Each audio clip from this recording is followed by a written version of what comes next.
Hey everybody, welcome. Hi, I am your friendly neighborhood Prax. Welcome to the channel. I have two fabulous friends with me tonight.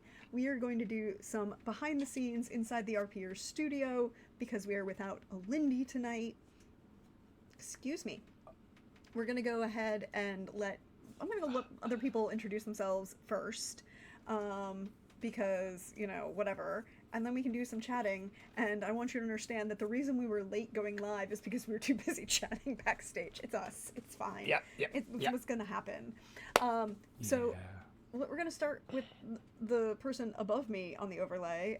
Hey, Chris. How are you? How's life going for you? Hey everyone, I'm doing great. As always, I'm always a little on the disappointed side anytime a show has to get canceled, but I am super excited to be here and to give you all some sneak peeks and teasers about our finale next week because I am a terrible and insatiable tease. So you're going to get some of that stuff from me tonight. Look forward to it. There we go. And then on the other side, on the overlay, hey Trooper, hey, how you doing?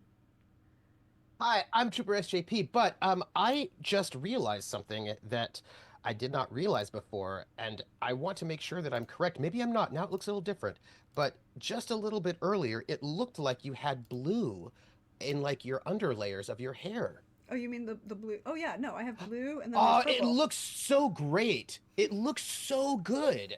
Oh yeah, you haven't seen it because we've been every time I had my hair back when we were streaming after I did it. Mm-hmm. No, Yeah, yeah, that's why. Okay, that's why I did. Yeah, yeah, yeah, yeah. because I It looks the way I done amazing. it. Thank you. I It have looks really good. one of my favorite things about that is I have so look, I have to pretend to be a professional a lot.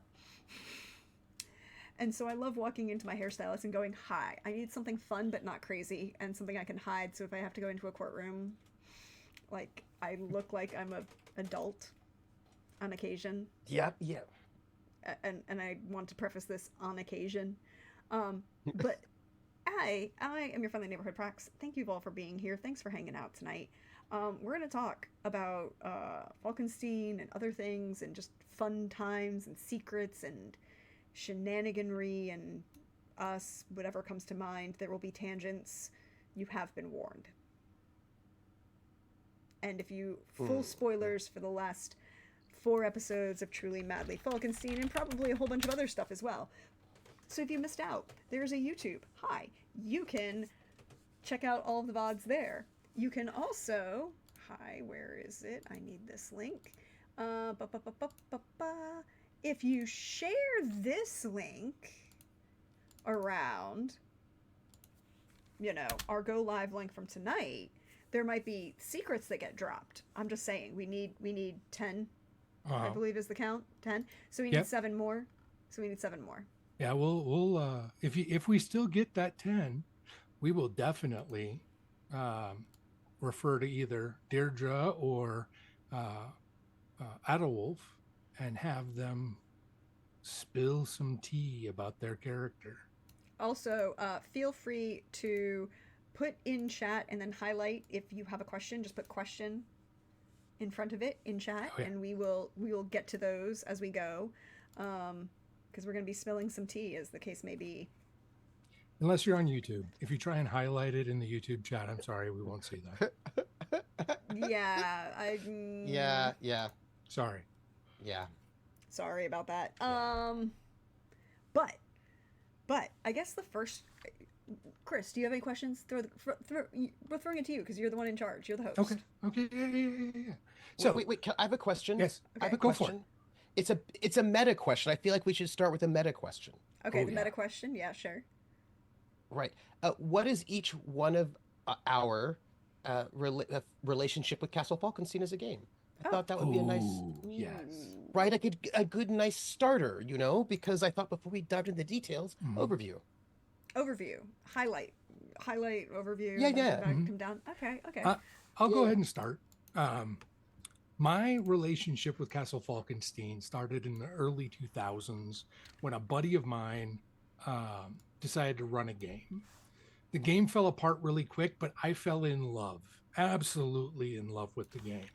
it took me a long time, over a decade, to find a game again. And eventually I gave up on playing and decided I would run them because I wanted more people to have exposure to this game and to what I felt like was a really well done rules light game um, that wasn't difficult to get into rules wise. I agree with that. Trooper, what about you? Oh, so I bought the book when it first came out. I still have my copy of the first printing, not here in Seattle, but back in Massachusetts. And I picked it up because I thought, well, this looks interesting. Like there was this was around the same time. Like this was that moment when steampunk was having its moment, right?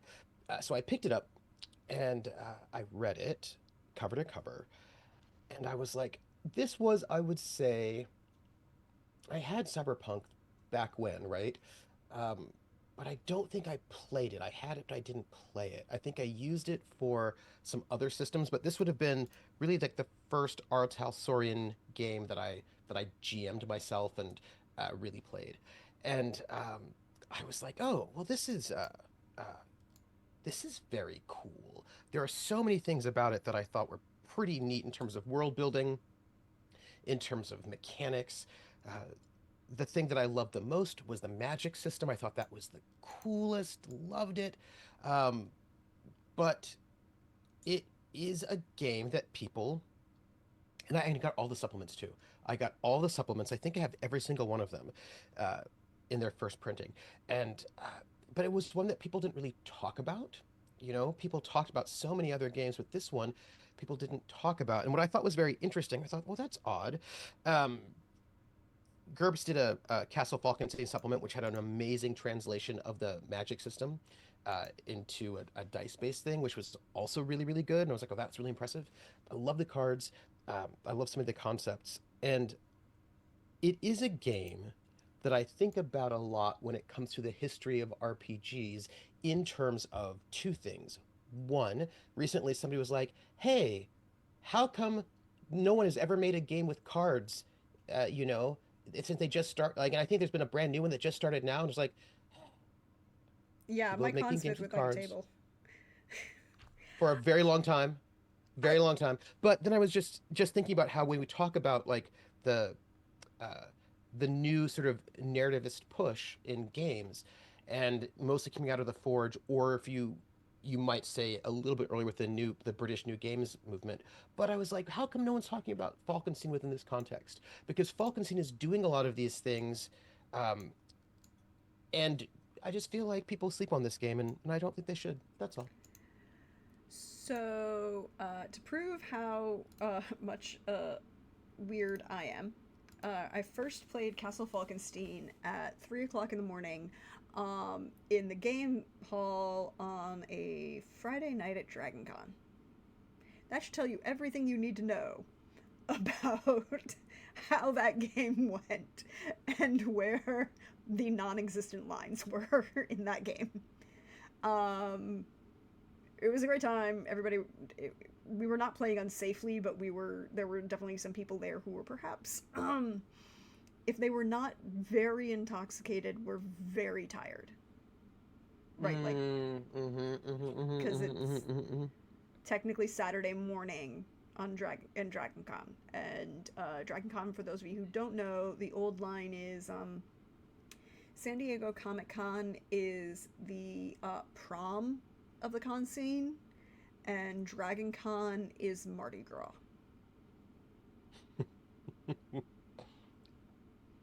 And Nice. it is a time and a half. So there was definitely a lot of good times to be had. Uh, and then I was like, okay, so this is great. And I went back and then I found information about um, the game. And I was like, wait, because I didn't actually have the book, right? Like somebody brought the book. We were playing in one of the not open ballrooms in probably the no, it was the Marriott. We were in the Marriott. It was before. This tells you exactly how old it is. It is before the Marriott changed the rug. Ooh. It changed the carpet.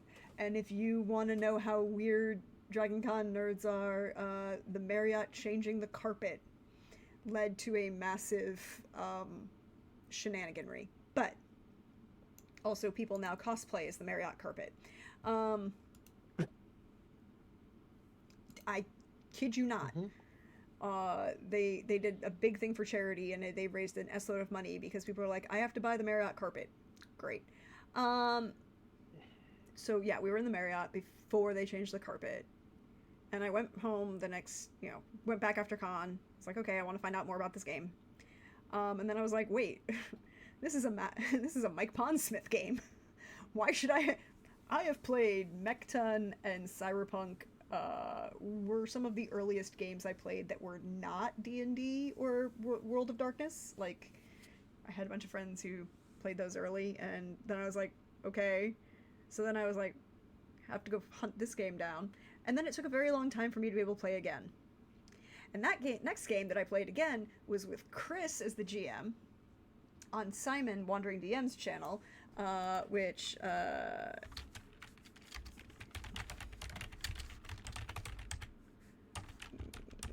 we go. Shout out to Simon. And it was a very fun game. And I believe we called that snarking and drinking.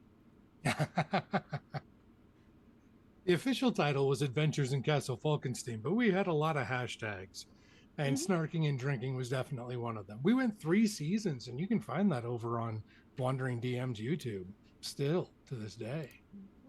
Yeah, and I would also like to say that we one of the things that most is meta comment, right? This is a meta comment.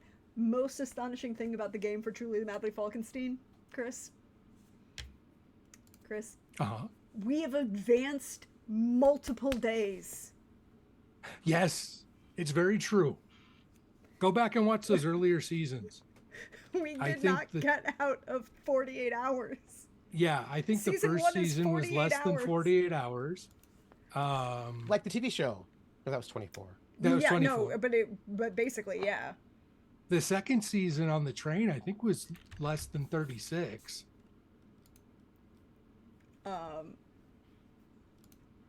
Yeah, so I appreciate it. Where is it? And then the third season was, I think, technically 3 days. Yes, we got to the third day. We got to the third day because that was the big deal. We got to the third day. Here, by the way, I'm putting the link to all 3 seasons in chat. And we're gonna have a week or so for this game. Mm-hmm. That is a big deal. I was astonished. And to be honest, it's because this game is so role play like forward. Yes. That you can just dive into hour by hour if you want to and have a fully robust game session without having to feel like we're not doing anything, we're not going anywhere, because there's opportunities to do things like really have a full blown out gala and go through it moment by moment, dance by dance, and have interactions. And or you can pace it differently. But looks like we've got a question. There are 2, actually 2 from Pope. Let's start with the second one. What was the inspiration for these characters? Let's start with Trooper. What was the inspiration for Adelwolf? Well, so I tend to just operate in terms of filling in holes, right? So I'm like, okay, what are the other players going to do? What is missing? I tend to, I'm not I don't tend to be the kind of person who has an idea of a concept first and then puts it into a game. I tend to be a person for whom the challenge is, my parameters are what is missing from what everybody else is doing and what is different from what I've done recently, right? So, and in this game and also just in general. So I tend to like come up with a series of criteria that are my parameters to make a character out of that. And then I just come up with something that is out of that and then related to whatever it is we're doing. So I was like, okay, Prax is going to be Faye. Uh, Lindy's going to be a tinkerer. So we don't have any magic people, but I was still holding off because Prax hadn't decided yet what she was going to do, and what she decided she was going to go Faye. I was like, okay, well, uh, we don't have a puncher or a magic person. Let me do. The last time I played Falkenstein was a swashbuckling type, and I don't think I've played a magey type in anything recently. So um, I'll go with a magic user, and I know that magic use is pretty limited in what you can do because I mean, like it's improvisational, but you only have a certain number of spells available to you depending on what your faction is. And I was like, okay, well, let's go magic. The Brotherhood, wait, I got this word from Chris that we're doing the Brotherhood. I was like, okay, that's alchemy and illusions. Okay, I can do that. Oh, but we need to maybe a little bit punchy, kind of like a ranger type, I guess. Uh, okay, like the guy from the Mummy. We can maybe if he were an alchemist. Okay, and then from there, I sort of got this sort of the general concept of somebody who could like walk the tundra, and also, yeah, like like a if Indiana Jones is an action archaeologist, then action alchemist. And from there, I was thinking, okay, what's our setup? What's the world we're in, where we're going to be? How can I make sure that whatever I pick will help with whatever the adventure is going to be? And that each one of those things led to a number of choices that brought me there. And I thought, oh, I was like, okay, well, let's do a German. That's fine. That'll be fun. But knowing that what the political situation is, let's have him be northern. So but from Hamburg, which is now currently invaded and controlled by the Iron Chancellor, but was originally independent. Okay, okay, okay, and they're not actually Prussian, even though they're Northern Germans. So I was just kind of like thinking about how to sort of create this particular figure who would um, fit, right, and then adjust for each of the characters that.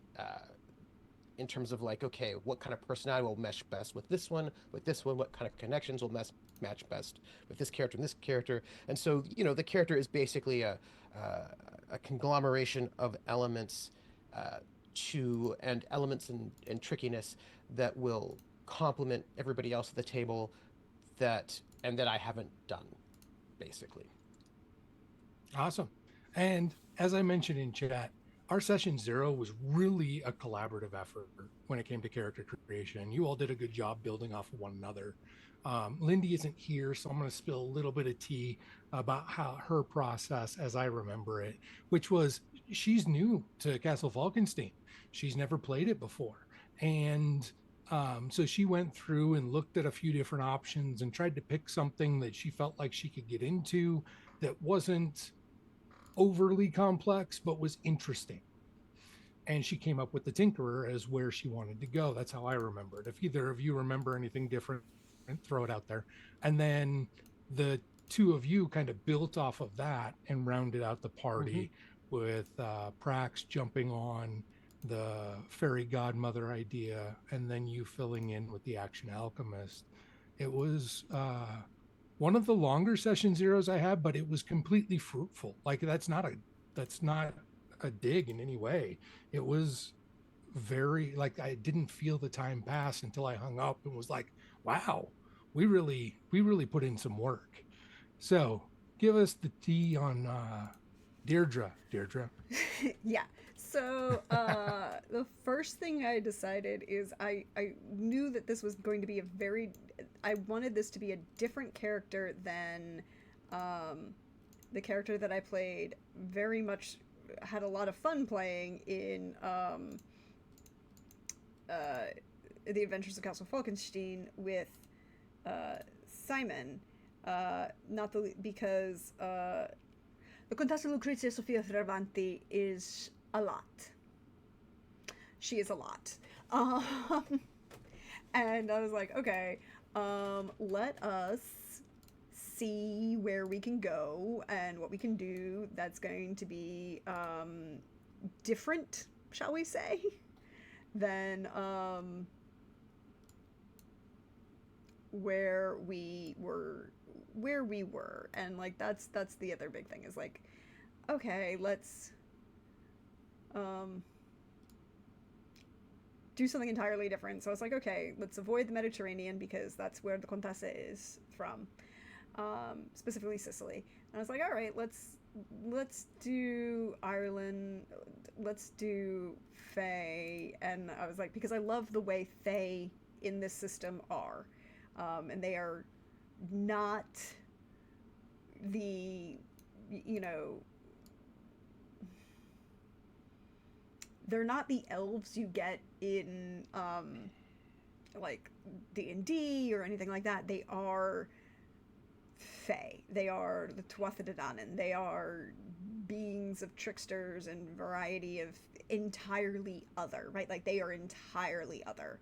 Um, and how they interact with both folklore and superstition and how those can play off of each other was a really big interesting to me.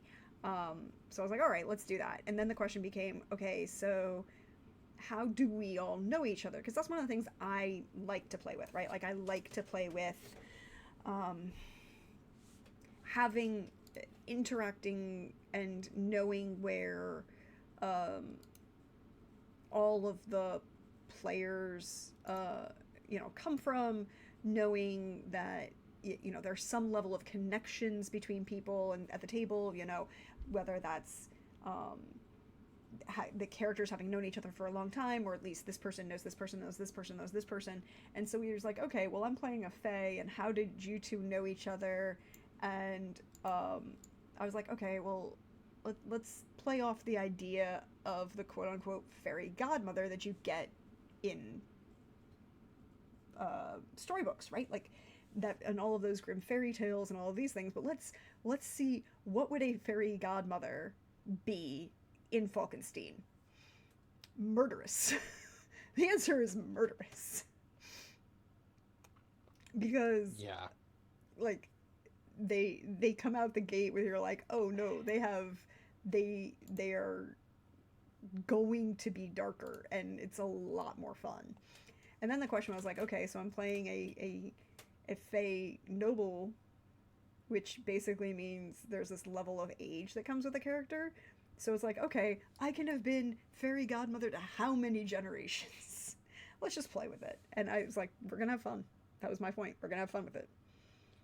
And one side note, in the world of Castle Falkenstein, your high order Fae, your nobility, as they refer to them, are truly immortal unless they are killed by star metal, aka cold iron. They would just kind of go back across the veil and sleep it off, and then they wake back up. So there is a delay, but they're never fully gone unless you can actually kill them with star metal. That's one of the quirks about the game that I do love. I want to jump into Pope's first question because I skipped it on purpose. I wanted to get to the characters and then add this piece. These characters also started with the premise, which I gave to the players, of what do you want to play when it comes to this plot line. And I had thought about a few different ones when I had first mentioned to Prax that I wanted to run a game again. And I said, okay, this is what I'm thinking.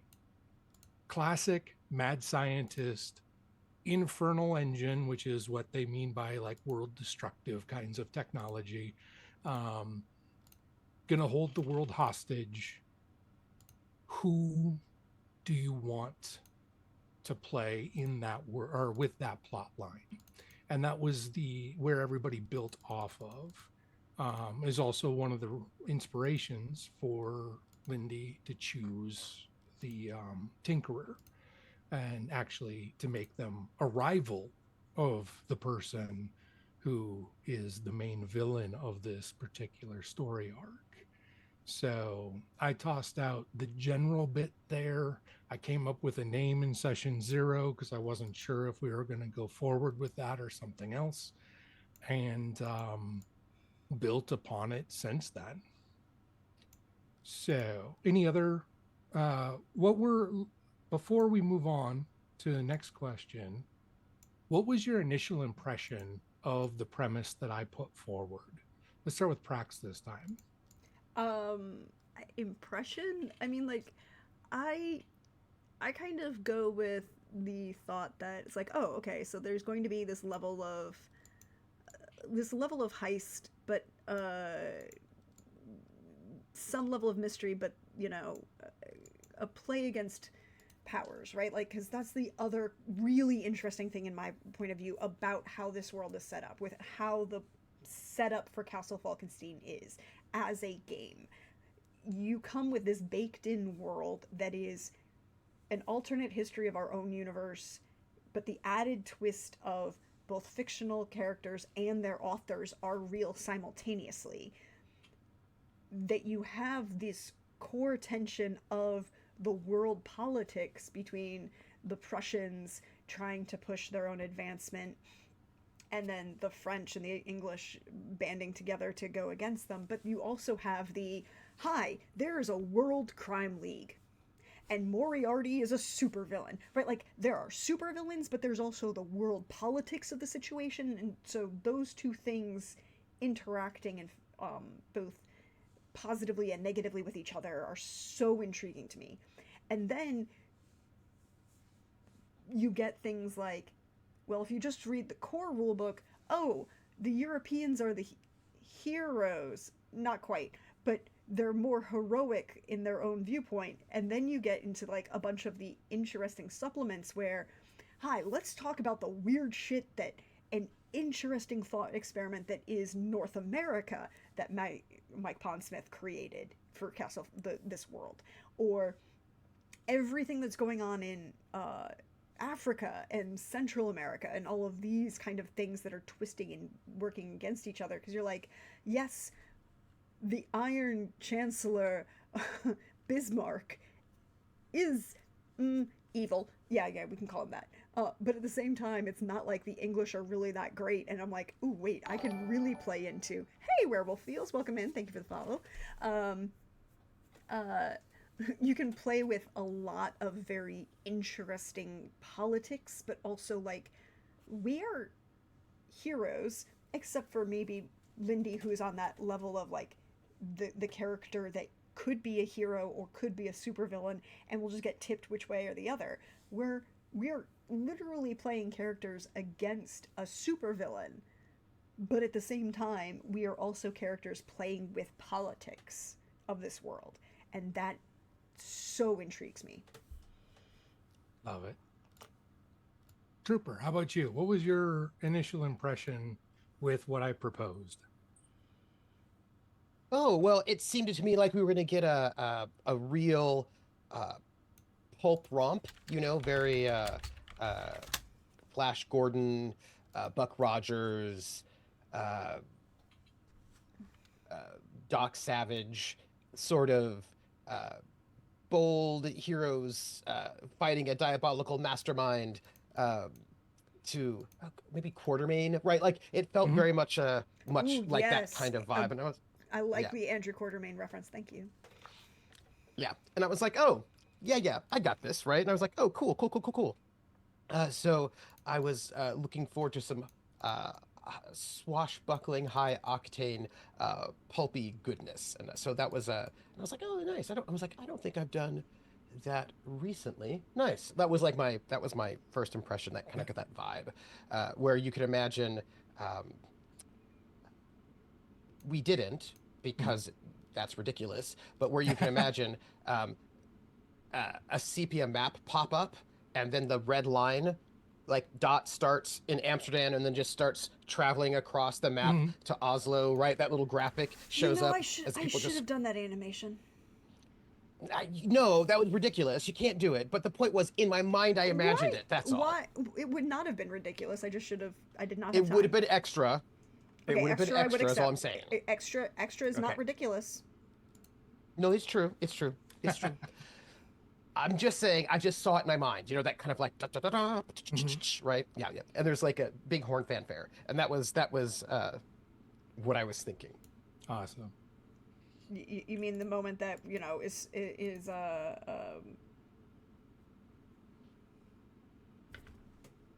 accompanied by a John Williams score?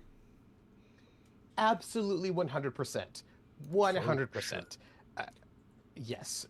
That was where my mind was and where it has continued to stay without me being able to stop that from happening. That is just I'm okay what with it. happened. Uh, What's awesome. Trooper? Let's stay with you. What story moment so far has surprised you the most? Hmm. Uh, um, well, I have an answer, but I don't think it counts Why? because it didn't happen in game. It happened in the session zero. You know. Uh, Uh, we so can let we me can we see. can sneak it in. Um, so we were sort of like trying to figure out like we were all like working like so in the for people who do not know, in Castle Falkenstein, each of your characters have built in your character creation process. I mean, it's rules light, but not right.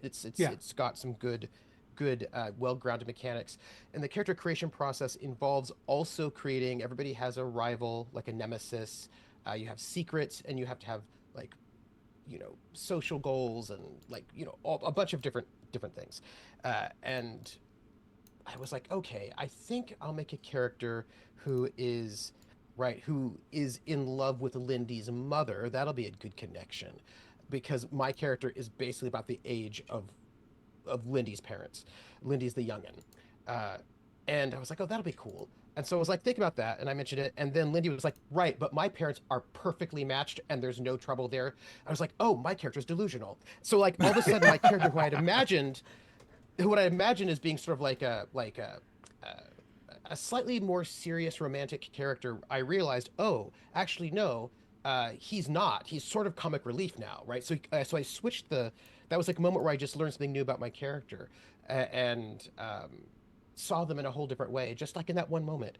And I was like, oh, so we're not talking about uh, a tragic romantic character. We're talking about like the sidekick who is ridiculous. And that was like this little moment, like that one little thing Mhm. just changed the character completely. And that was my big surprise. Like I learned something really new about my character right before we started. But it also gave a whole new like facet to the character because like the other elements of being this fencer, the scar across his face, the taking risks with alchemy, the study, the very studious aspects of sorcery, all of that can lend itself to a very serious character, very kind of straight man in many ways. And then this little twist, I feel like Eh, gives Adolwolf a whole different level of humanity yeah, that he we may he not would have have been seen. different. Oh no, because he wouldn't have been as serious. Part of the seriousness is a way to justify him being so completely Mm, incompetent to understand that the people around him, like he has to be. I had to make him more serious and less perceptive in uh-huh. order for it to make sense that he would not realize that, and a bit more obsessive. I had to change him quite a bit. Hmm. Um, he could have been like a bit roguish. He could have been like uh, uh, uh, an Indiana Jones Okay. or Yeah. a mummy Got guy it. or something like that. He could have been a different character, but because he's living under delusion for like what 20 years, Yeah. that is completely pointless. And I think everybody else knows. Well, people don't know about his secret desires, but anybody would know that that Lindy's parents are like perfect together and happy. Mm, So it's like, oh, I have to make him very different in terms of personality. I have to make him somebody who just doesn't understand people and is not perceptive, right? In various ways. Who I had to make him a lot more serious, a lot more rigid, right? A lot more obsessive and focused in order to make that work. So he became just a very different character. Like within 1 second, I was like, oh, rework the character completely. And yeah. that was my big surprise that somebody that the Mm, character who I thought was this ended up having to be somebody different. And I thought that yeah. was super interesting. And that adds whole different layers to last game session where Yeah. Yeah. Deirdre, the fairy godmother, was trying to set up Adolwolf with Mm-hmm. eligible women at the gala. So for all of you out there, a little bit behind the scenes for you as to the layers of that and how it interplays with both their characters. Because if I remember correctly, Deirdre is also Adolf's fairy godmother. Is that correct, Prax? Yep. And I think And Adolf's mother's fairy yes, godmother. his mother's. And what was a story moment for you, Prax?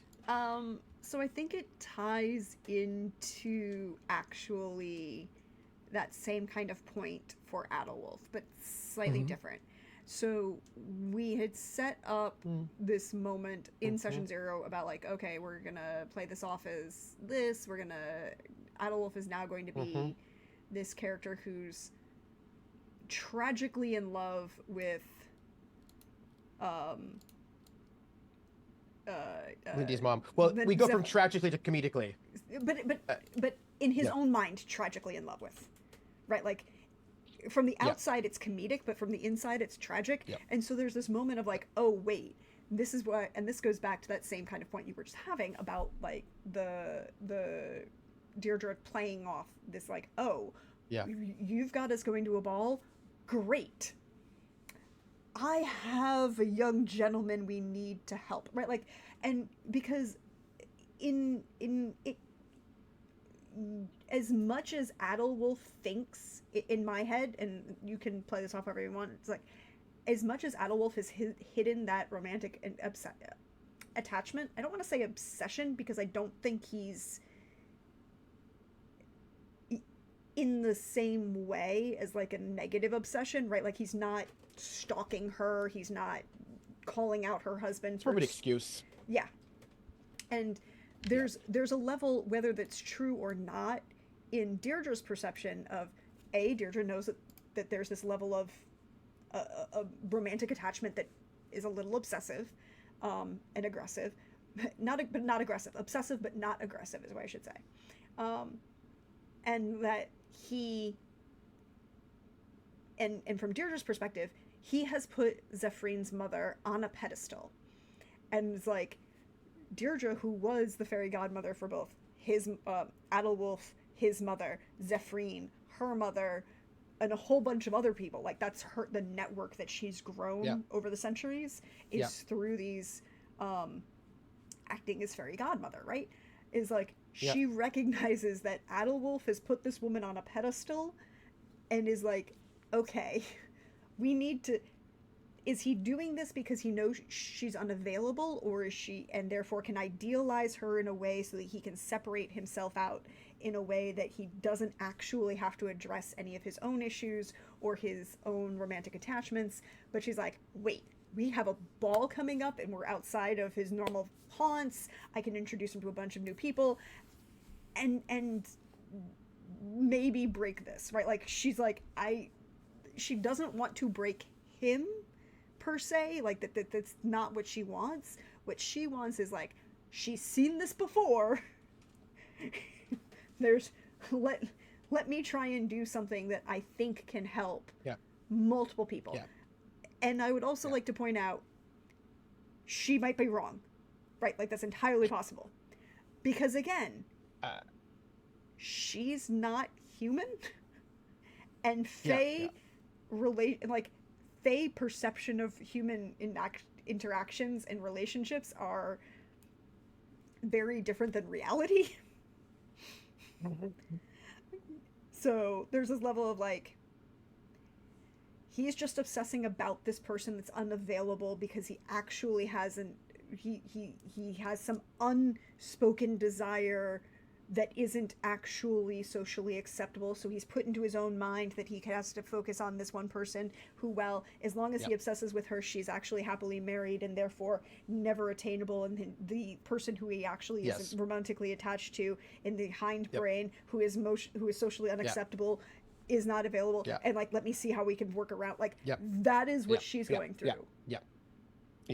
It's probably wrong, for me, but well, it's not, right? I mean, in the sense that, how do you, like, it's the switch between like I was like, okay, maybe he's like a Sidney Carton, right? Like one of these Yeah. figures who has like this romantic love in a very 19th century way, but it cannot be fulfilled, and he will do the best that he can, right? For Exactly. the daughter so that she has a good life, right? But once it's flipped, right? When it was when the flip happened, I was like, okay, so it's not that then. It has to be something different. And I was like, okay, it's about detachment, right? Um, uh, it's about being so desperately in love with someone you cannot have, but not telling anyone about it because that then is more noble. And then also no one can do anything about it. But then that means that you never actually have to.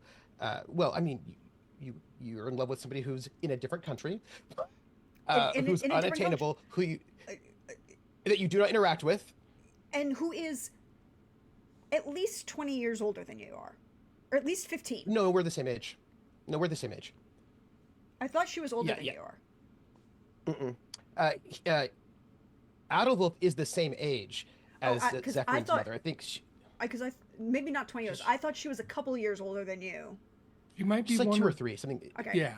Yeah. She might be a couple years, and her husband is a couple years older than her. So I think he's like 4 to 6 years older than Adolwolf, but they're close in age. Adolwolf is more like an uncle to Zephyrine than anything. Yeah, no, that I knew, but I was like, I was putting you in like that level of, and I guess that was my Prax misunderstanding, but Deirdre would have been ignoring it anyways. Which is really weird when you use your own actual first name as a character name for reasons, but I'm not giving away that secret. There's a reason I used my own first name, and but we did get to 10 reposts, and so there you go. But I had it in my head that Zephyrine mother was like 5 years older than you were, and then you were 20, so she was like 25 when you met, and she was happily married, and then Zephyrine is, like 20 years younger, so you're that level of, she would never have seen you as a romantic, but you are of this same age, so now you are possible romantic. Well, no, you're right. challenger. It's about 5 years, but I don't think of 5 years as being a huge gap. Sorry. So we were speaking about the same age gap. I just don't think of 5 years as being a huge age gap. So we're not thinking today that 5 years is a huge gap. But I'm thinking like when you were 20 and she was 25 in the mid 19th century, that would have been a massive social change, right? Because you were at the bottom. When she would have been presented at 18, you would have been 13. And so you would have had differing tracks in that way.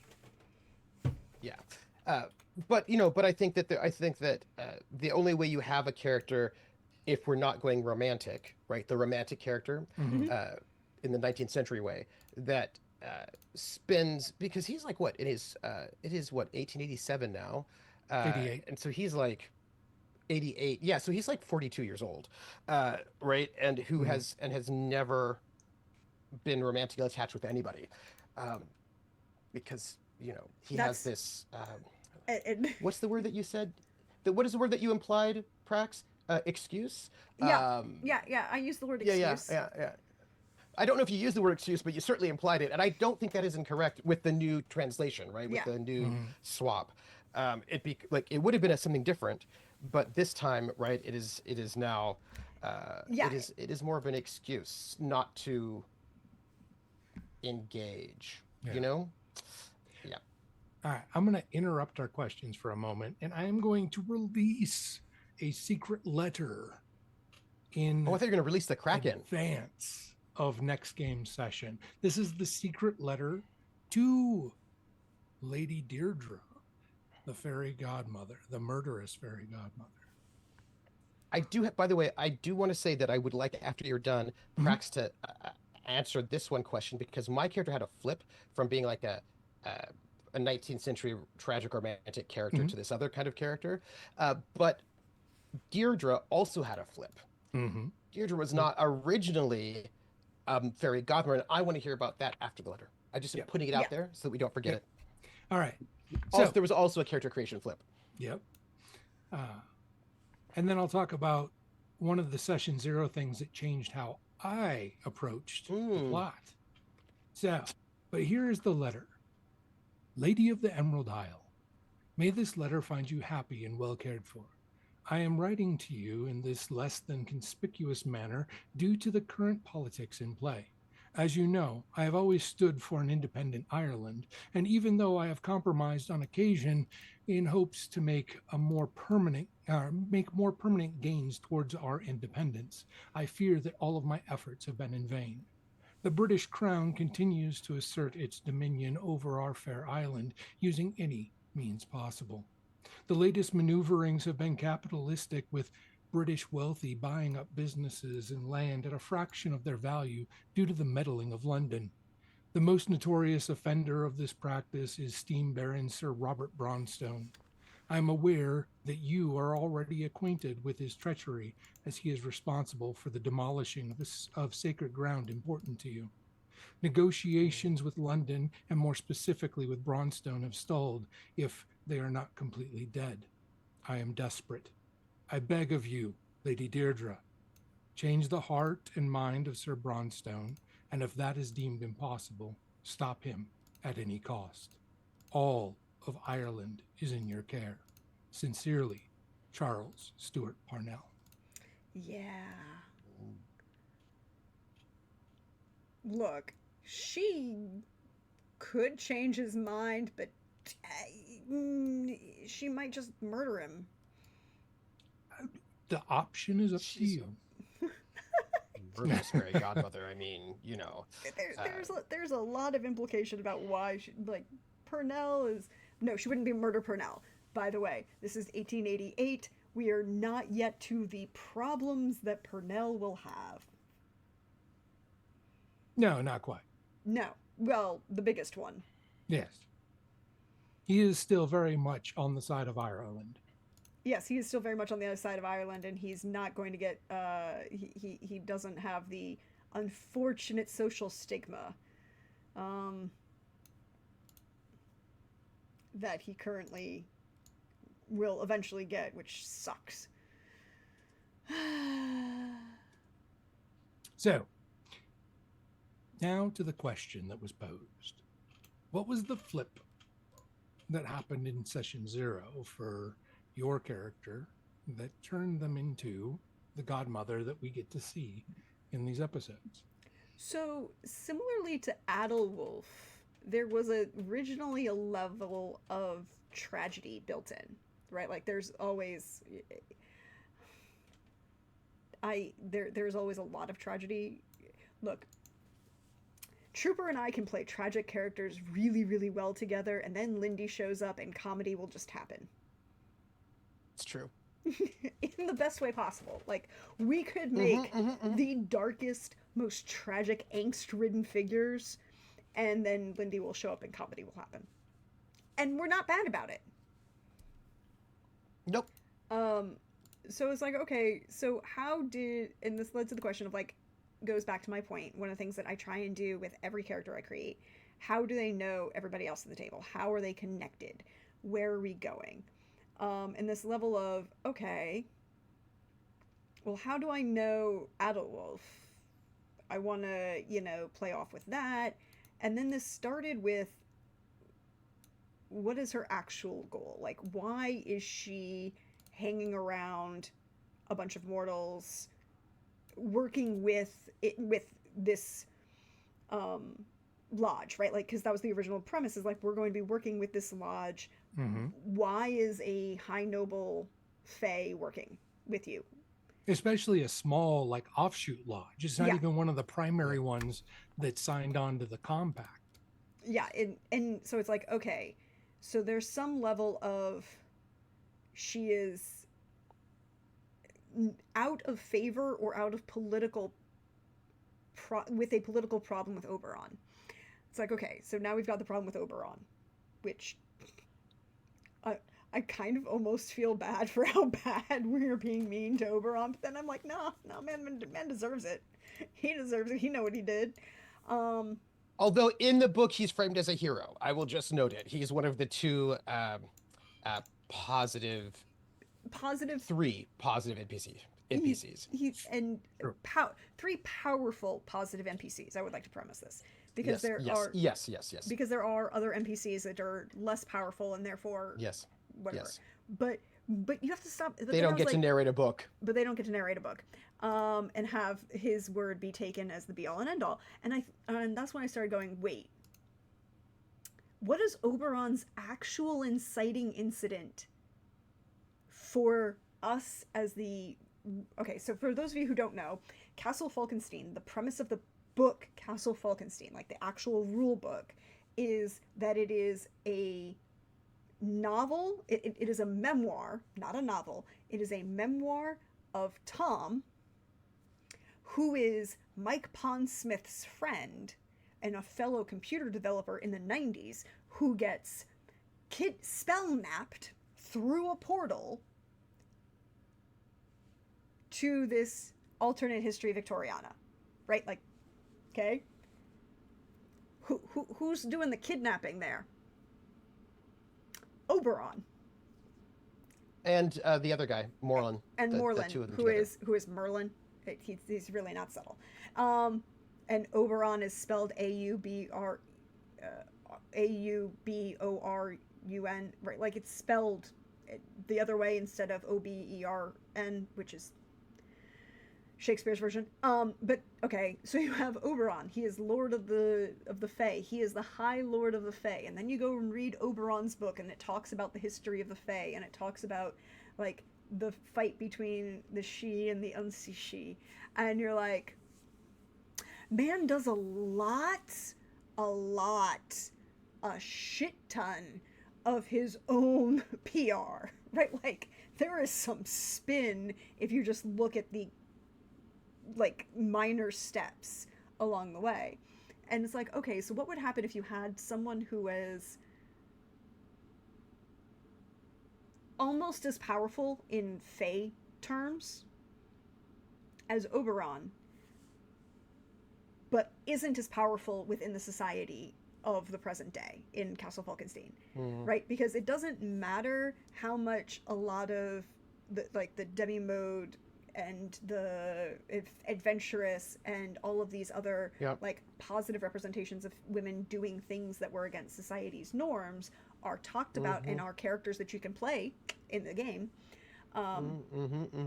There's still a social stigma and a lot of the Victorian social mores and norms. So a woman, and if you can, a female presenting Fae noblewoman is not going to have the same political power as in amongst the elites humans of Europe, right? As Oberon does. And if you take it a step further and make her Irish, which is where like the actual tradition of the Fae and the Tuatha De Danann and all of these kind of things come from, and make her Irish when Oberon has sided with the English to get them to fight against Bismarck, now you've got this dual level of someone who should be as powerful as Oberon but isn't. And how does she get and use power? And then it was like, okay, if she can't use the power that she would have had on the other side of the veil, where's she going to start looking for power? Oh, wait. The big thing in Castle Falkenstein is about the fiction and the authors are simultaneously real. Yep. Who is the most interesting fictional, like, embedded in European French and German and a little bit of English, pulling the Irish and the Italians out because their folklore about the same kind of figure is very, very different. But the fairy godmother figure, right? Like the mysterious fairy sorceress witch woman who can come and grant wishes because of fill in the blank, you did good deed, right? Well, if she's been around for centuries, then that means she's been the godmother to multiple generations. How can she build this network and from that network start building out? And you see it, we saw it a little bit when she started talking about building the school, right? Like she wants to improve education for women, education for the poor. She wants to do all of these things because she can see this as a means. And yes, she likes people, but I'm entirely blunt and honest, she's using a lot of this to gain power in ways that she can then go against Oberon, right? Like, that is attention. And she can't just kill him. For a variety of reasons. But it's like, okay, so we're going to take these myths and work into these myths. And it's like, okay, if we go back to like to the original Grimm's fairy tales that are collections, right? Like, so the Grimm brothers write down collections, and these are the written down versions of the most common that they heard, and they would distill out the most, they would go to like 4 different villages and heard the most common things, and then they would distill them down, whatever. But the French version of Cinderella, right, is very intriguing. But then you take it a step further, and we talk about one of my favorite underrepresented and underappreciated musicals of all time, and that's where I really kind of focused. So how many of you, playing along at home, have heard of the musical 1776? 1776 is a brilliant piece about the writing of the Declaration of Independence. And it is 99% taken, like the lyrics, the dialogue, almost all of it is taken, the writer of the book and the lyrics takes it almost all from diary entries and letters from all of the people at the time. And one of the most scandalous songs, when you actually understand the lyrics, is the love song between John Adams and Abigail Adams, and it is all about their taken from their love letters back and forth to each other when John would be in Philadelphia and she would be at home in Massachusetts. And if you actually know a lot of the idioms that they are referencing, my God, is like, they got away with this shit, yo. But the composer for that show wrote one other really popular, really successful show, and that is The Slipper and the Rose. And you can find it as a film, and it is a retelling of Cinderella. But it is a retelling of Cinderella that doesn't ignore the political realities of the situation, right? Like, we talk about Cinderella. Cinderella is a good person. She's going to be a good person. And the fairy godmother comes in, like, her stepmother is treating her badly, whatever. And the fairy godmother comes and transforms her, and she can go off to the ball, and she's the prettiest one there, and draws the attention of the prince, and she can marry the prince, and no one's going to question it.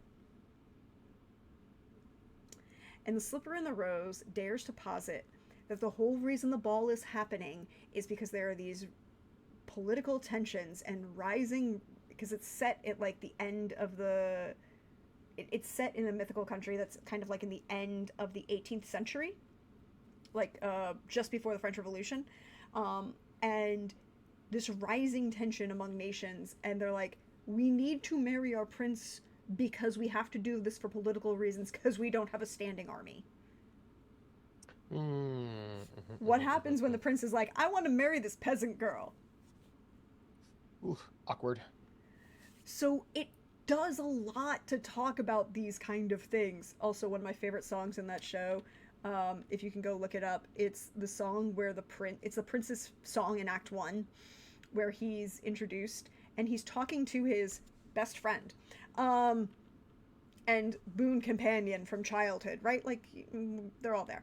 And they're in the crypts of the royal family, and he's talking in the lyrics of the dialogue. I don't remember the actual lyrics of the song, and I should actually go look it up again. But it's about, that's my great grandfather. I know exactly who I'm going to be, and at some point that's where they'll bury me. Like, my whole life is planned out. This is where I will end up. Right? Like, they've already started, like, this is my spot. My dad's going to be there. My uncle's going to be there. Like, the entire thing is plotted out for me because this is how it's going to be. And you're like, ooh, and then I was like, ooh, wait, let me play with that and take that fairy godmother concept and stretch it out. Because the fairy godmother in that is like, yeah, I want to get my, Cinderella to have her happily ever after, but I'm not going to ignore the political situation that's going on. So how can I manipulate things further? and help other people and build out networks as soft power. It is Hmm. absolutely great, and I firmly recommend it. And if you haven't seen it, um, I, I recommend it. Sorry, as I go off on a No massive worries. tangent about musical theater. Yeah. Ooh. No, it's a great behind the process kind of look at how our fairy godmother came to be. Um, the the piece in session 0 that changed how I treated the plot the most was when um, Lindy chose her rival as the main villain Mm. from this arc. Mm-hmm, mm-hmm, mm-hmm, And mm-hmm, because mm-hmm, Lindy mm-hmm, is mm-hmm. terrible at keeping her secrets and has probably hinted at this multiple times if on camera, she added the reason that he's her nemesis is because she has applied to the World Crime League multiple times, and Anders is the middle manager that has denied her application every time. Yeah. That relationship made me go, okay, I need to make Anders not just a villain, but a villain that doesn't deserve the status that he has Mm-hmm. to justify this like disdain that Zephyrin has Mm-hmm. for him. Because if he truly is better than Zephyrin, that whole thing doesn't have the same kind of story beat that um, I'm looking for from my heroes. And so Anders Nordholm went from a serious rising villain to a delusional rising villain, Mm-hmm. um, one who believed he was greater than the status he held. And I loved that. I absolutely loved that. It gave it much more depth than what I originally planned.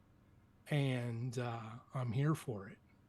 But that was the one that caught me off guard as a storyteller the most. The other ones, because the way that these three have great chemistry and they build upon one another, I was less surprised by, because I was like, oh, I see where that's coming from. That's building on this thing that so and so did, and that's building on that thing that so and so did, and all these different little pieces in there. Didn't really catch me by surprise. They were great additions, and sometimes I had to change what my intentions were. Um, but definitely, uh, that one was the one that kind of kicked it off as a whoa, this is going to change things significantly. Um, okay, so let's go around really quickly. And while we're waiting for questions from our wonderful audience, what is a question, Trooper, that you have for either myself or Deirdre related to Castle Falkenstein? Doesn't have to be the character in particular, but something to do with Castle Falkenstein. Okay, I will ask you, our host. Um,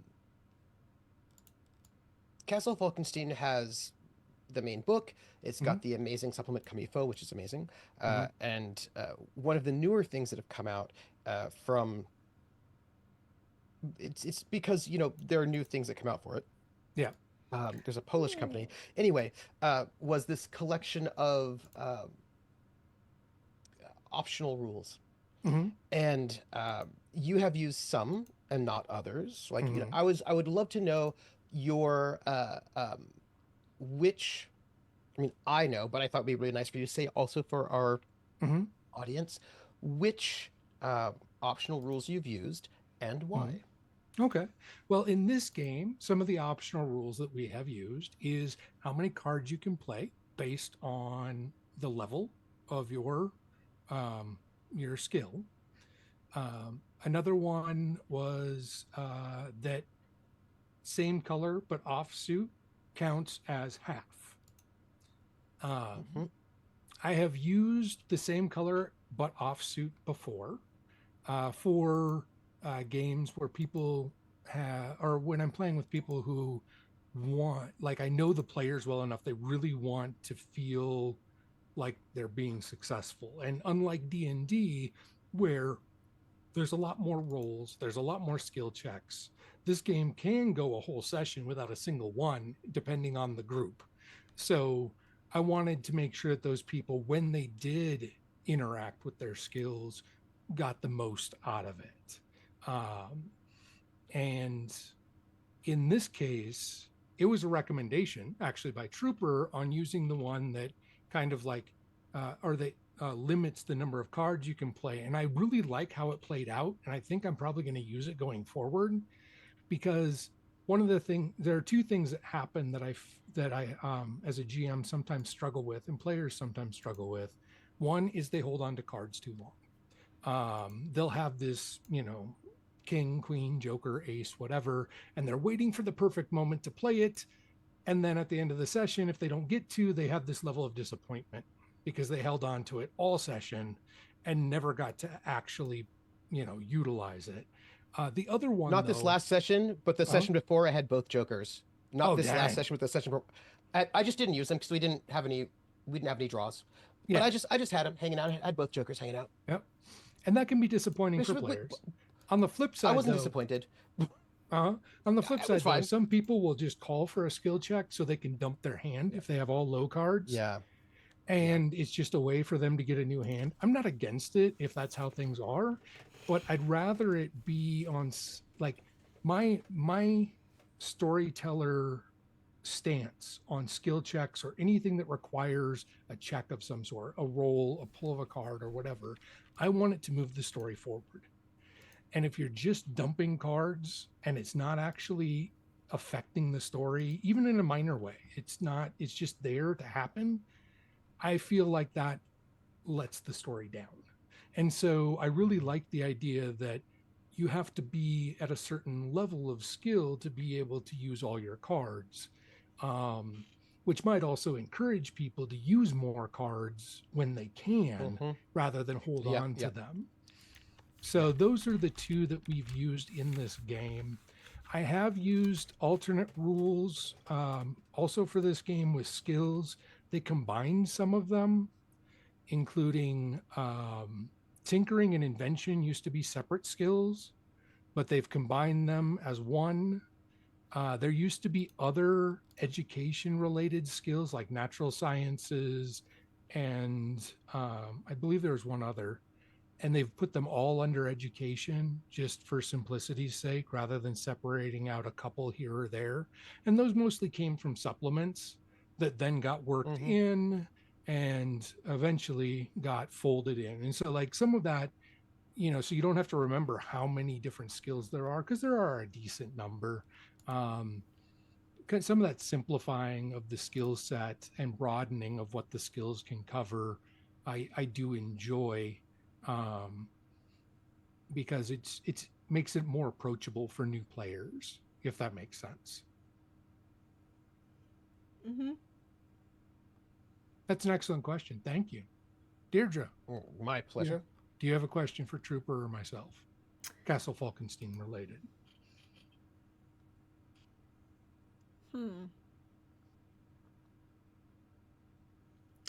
Thinking about how to phrase this.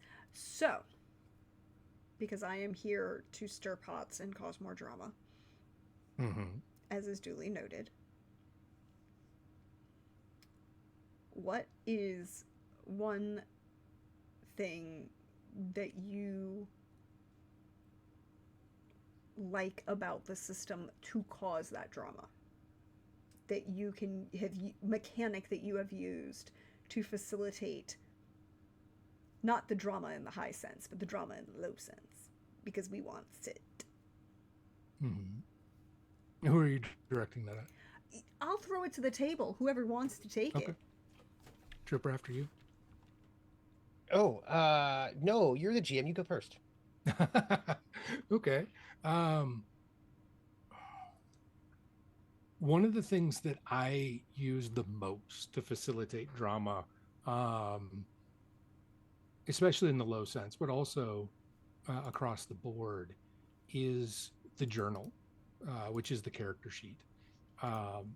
I really encourage people to fill that out and to update it and let me know when there are updates.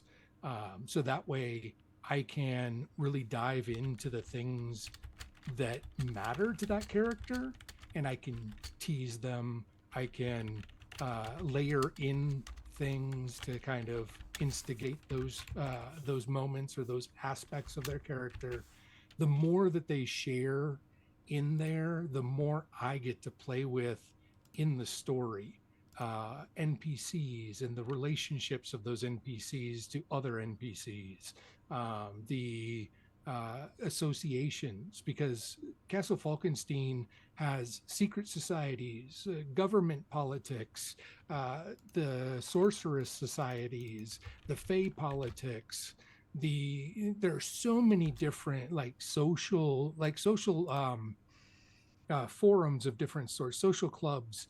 Uh, they don't have to be secret societies in general, but just these membership related sorts of groups that the more my players take advantage of that journal, the more opportunities I have to layer in bits and pieces that can lead to that drama. And if they bite, I run with it. If they don't, I assume they're not into it at that moment or they missed it. Either or.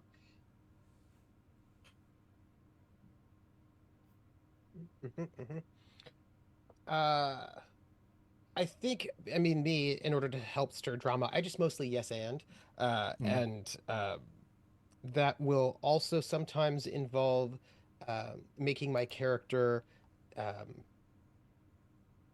dumb and uh, not perceptive, right? Like, you have to, uh, in order to stir drama, sometimes you just have to make your character not notice things and misunderstand things and be a little thick, right? Because that will then enable other characters to be able to do stuff, and it allows for more drama to build, and so it's just the ways in which I'm just not too precious about my characters. I don't mind them being. Uh, they don't need to be good if being good will lead to less drama, right? If somebody really wants something to happen, um, I can make sure that my character says the wrong thing at the wrong time in a way that'll be best for other characters to stir the drama that they want. So for me, I am never. I'm always ready to throw my character under the bus in order to allow other people to have the kind of drama that they want See, that will make them happy. I like to work with players. So Troopers yes anding is great, but I also want to kind of pull the specific cards on players, other players at the table, in a consensual and agreed upon manner within their lines and veils and safety tools. Because yes, we do use them and yes, we acknowledge them, but at the same time, I'm like, ooh, wait, hey Trooper, and I will do this periodically throughout the game. I was like, what do you think about this idea? And Trooper will usually give me yes and, but I also sometimes want him to tell me other options, because I'm okay with that. But yes, I like to do stuff like for example, last week, hey, who are the eligible young ladies in this party? I need to get this boy married off because he's avoiding his own issues by putting this woman on a Nope. pedestal. What? Nope. What? Nope. What? No. What even? What? What? Not only that, but what good fairy godmother isn't going to look out for the most intimate relationship of someone's life, right? Mm-hmm. I would like to With say science. I have a good long history. My resume speaks for itself. There's Cinderella, there's Sleeping Beauty, right? Snow White, I got her too. Don't think about the whole thing with divorce; it wasn't true. But I got all these, and you're ruining my ratio. You're ruining my ratio. Sorry. I'm ruining a ratio. I'm so sorry. All right, we've got another question from chat. What have you learned from this campaign that you will take forward with you in your TTRPG play? Um, While you guys think about it, I'll toss out one that's less about learned and more about reinforced. Um, Finding the right chemistry between your players makes everything dynamically different. The chemistry between these three players has made how I story tell dynamically different. There are certain things that I know I can just let run for a little while, and I don't have to worry about scripting in every story beat, because if I toss something out there and they enjoy it, the three of them will just build on one another. Um, I know that that exists, but it's always nice to experience it again and again, to reinforce that. And so, building chemistry between your players, even if they are not familiar with one another, but taking the time for that session zero and creating at least surface level connections between players as well as their characters, makes a difference. Mm-hmm, mm-hmm, mm-hmm, mm-hmm, mm-hmm, mm-hmm. Um, well, a very small thing.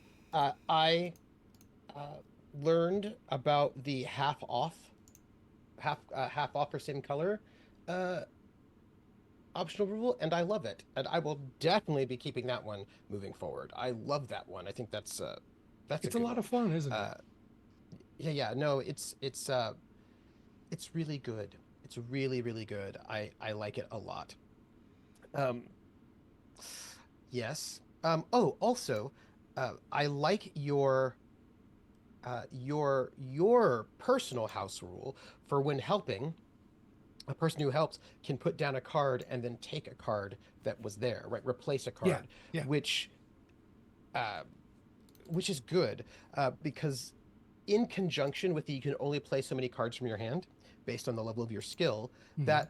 that leads to a brand. Basically, what that means is you basically cannot hand dump, right? So you Yeah. just can't hand dump to go and get new cards, which means and also holding on to cards forever may not be helpful for you because you can't hand dump, right? Mhm. So what I like about that is that it leads to a whole new kind of strategic hand management that I really, really enjoy, which is like, dang, I don't have any red cards in my hand and I need some. Okay, my pal here just set out two red cards, which one of which is not the greatest red card, but it is a red card. I can like and like because they threw off one as like and they use that red card or maybe it was like a middle red card but it was like a clubs it was a clubs challenge and they didn't have anything Mhm. else so they just threw this red card down for 1 point and was like you know what I need that red card so I am going to help with and so there's a way in which it allows you to kind of trade cards between Yeah. friends in strategic and interesting ways which is very cool plus I like the way what it sort of conceptually how that sort of thinks about helping, and I think that's really really good, and I will be adopting that uh, forever because I think it's really good. Yeah. That was a brainchild of mine that came from how do I make help feel like you're actually helping, not just Yeah, saying that you're helping. Um, yeah, yeah, and so, of course, there's always like, well, how are you going to help? And then there's the mechanic that reflects an actual help yeah, action rather than just saying, yeah, like in D&D, I use the help action and now they have advantage. yeah, But in this case, it's I help by increasing the score. Um, and I don't know, it felt more interactive that way. So I'm glad you like yeah. it. Oh, it's really really good. Yeah, Yeah, no, I do like that help rule. Uh, Definitely taking that for the next time I run a Castle Falkenstein game. Because the rules as written do include a help Yes. setup, but it is not as easy to Yeah. understand. Yeah. It's basically two players come together and one person plays a card, or no, two players come together and you take the highest The skill highest skill and the and the lowest card. lowest card of the right suit. And yeah, it doesn't seem in that case, it seems like it's a. I don't think that design of the mechanic is really helping, right? Like I think that is more Mm-hmm. uh, Mm-hmm. a Mm-hmm. collaboration rather than Hmm. one character helping another character complete the goal of the original, right? Like Mm-hmm. when Deirdre was helping Zephrine with getting the information across the ballroom, and I was like, oh, well, let me drop this ace because I've got it and I can help you with this. Mm-hmm. Mm-hmm. Oh, well, I had Mm-hmm. previously used all of these brownies and they had set this up and they're going to help you Mm-hmm. do whatever, right? Like, Yep. there's an Mm-hmm. action that I am doing something to facilitate the action that you have intended to do rather than Mm-hmm. the two of us coming together in collaboration to complete a new. Mm-hmm. And there doesn't have to be any metagaming. No. In the rules as written help mechanic, you kind of have to metagame. Yeah, you In have to. this one, you don't have to metagame. You can just yes and. Mm-hmm. Yes, that's a great idea. Mm-hmm. And here's how I'm going to help. And then Mm-hmm. boom, here's a card that Mm-hmm. shows how Mm-hmm. I'm going to help. Yeah. Yeah. Yeah. Yeah.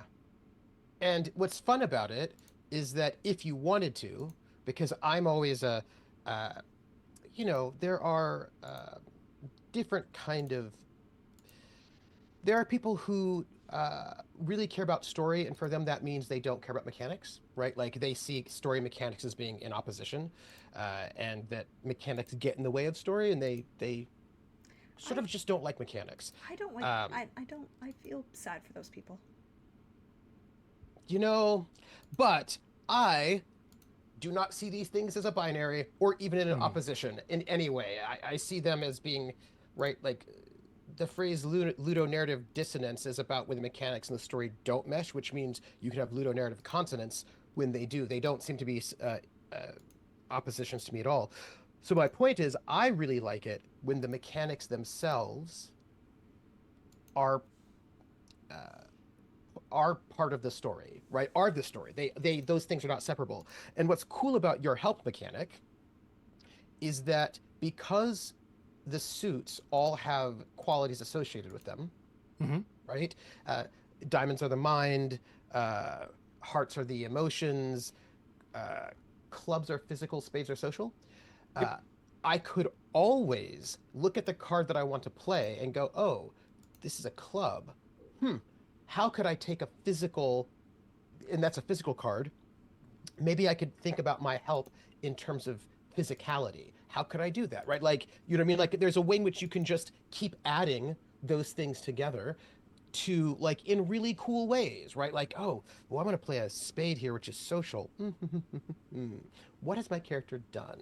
Right? How can I flavor that help in this way? So you can just keep adding like the merging of story and mechanic, which is really somebody said something on Reddit recently, and I was like, no. And they said, why are all these games made with cards nowadays? Like, I just feel like out of nowhere, everybody is using cards, and I don't get it because they just don't make any sense to me. They seem so awkward. Like, I want to defeat a dwarf or an orc, and so I play a joker. And I was like, well, first off, they've been around for a long time, and maybe the mechanic you're thinking about is not well done, but clearly they can do amazing things. And of course, what somebody was saying, I don't know if it was somebody was saying, what these designers are saying, the thing about, because some people apparently don't like cards. I don't know why they don't, but they don't. And somebody was saying the thing about cards is that a deck of cards, if you're using a standard deck of cards, is not just numbers, it's also suits. And suits Hmm. can give you other information. And Castle Falkenstein does such a good job of using suits in a really interesting way wherein it's not just that you got a four, but you got a four with a flavor of emotions, or a four with a flavor of social, or whatever it is. Hmm. Uh, and I love that. And with that in mind, right, the way that your help mechanic works is that you can just add that into it, right? You can use the mechanics of the game to amplify the story in really cool ways, and I think that's awesome. Mm-hmm. I agree. Awesome.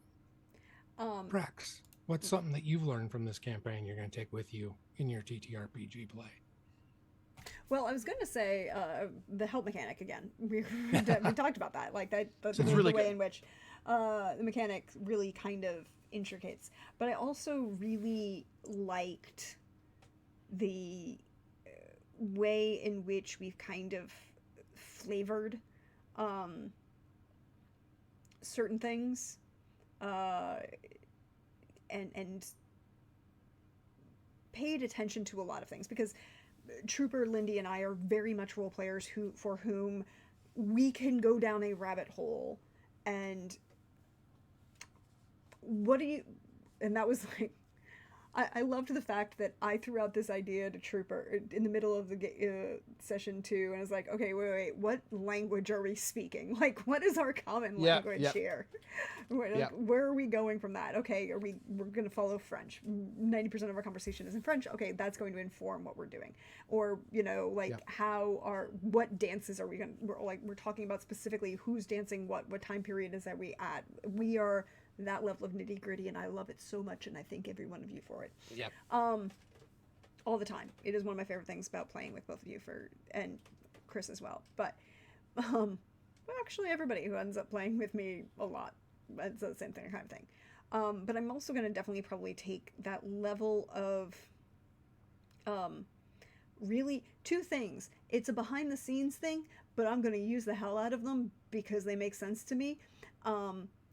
So the character sheets that Chris made and the advancement sheet that Trooper made, because both of those are really useful, and copy and paste is a wonderful thing. And I freely acknowledge that I will use those all over the place.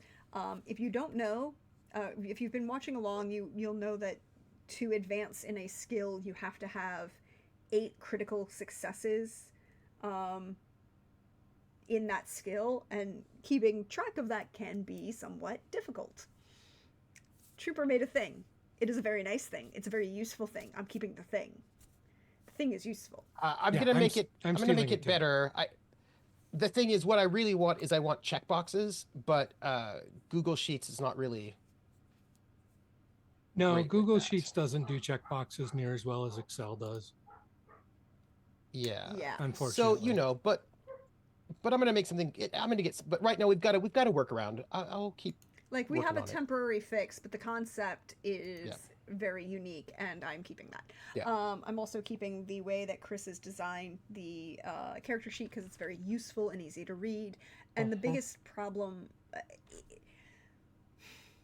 with Castle Falkenstein in the 21st century is that the majority of people who play remotely, and Castle Falkenstein does not have a character sheet the way you think of it.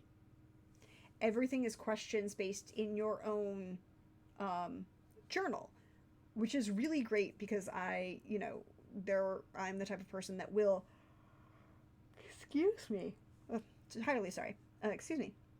go and get a new journal for a Castle Falkenstein character and play, and do the whole thing, and have to choose the right journal to match the character. Like, I create my own playlist for each character. It's fine. I'm fine. It's great. But that's a lot harder to do in a system that is remote, particularly when, the host might need to know what's in the journal for things like, who is your nemesis again? Who is your love interest? What are your goals for X, Y, and Z? How can I help facilitate? Remote play is a thing. And thinking about this game as a remote play game, unfortunately, there is technically a character sheet in Roll20. There is. And I don't want to rag on the individual who volunteered their time to create it, but it's not good. It's not good. We appreciate their effort, but you get a gold star for effort. And that's about it. So the character sheet that Chris designed, and the advancement sheet to and French is the language of diplomacy, so it makes a lot of sense that the entire dialogue of the game is in French. But language is important, says the linguist. All of these things.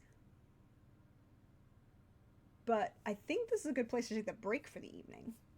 Yeah. Oh.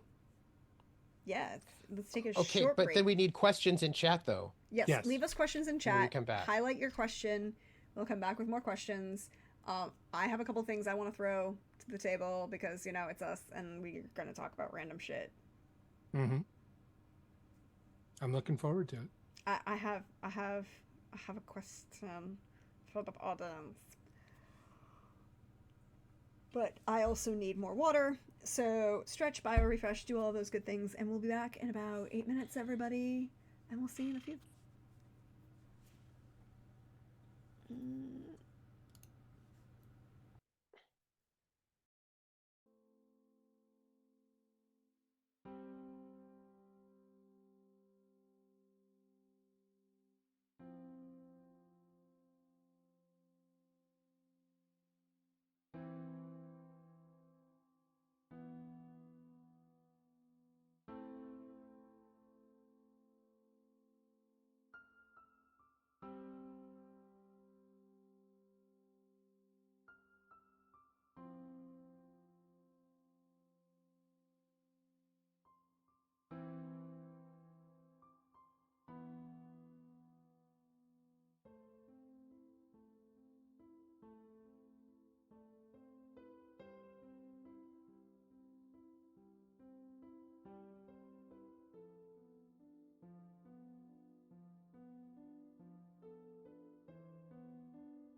I would like to let everybody know we were discussing cheese and garlic behind the scenes, and those are the most important things in the world.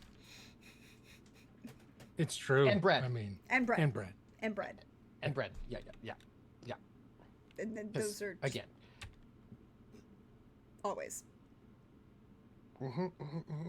Some things are important. Bread would be one of those things. Bread with garlic. Trooper, would you say Zephyrine? What about Zephyrine?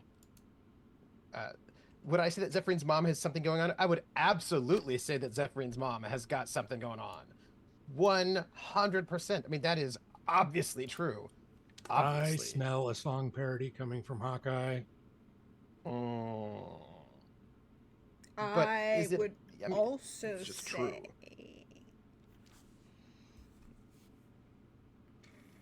Potatoes and chocolate. I Not can fix together, that. but yes. We can add to that. Do you know that I now don't have a recipe for want- chocolate gnocchi? Oh. I did not know that, but now I need this in my life. Oh. So, in case Pope, you would you like care- that to cover chocolate and potatoes simultaneously? Oh. So, I have found gnocchi is the pillow of the gods. We are all in agreement there are a variety of ways in which you can make dumplings. But gnocchi is inherently superior to 99% of them.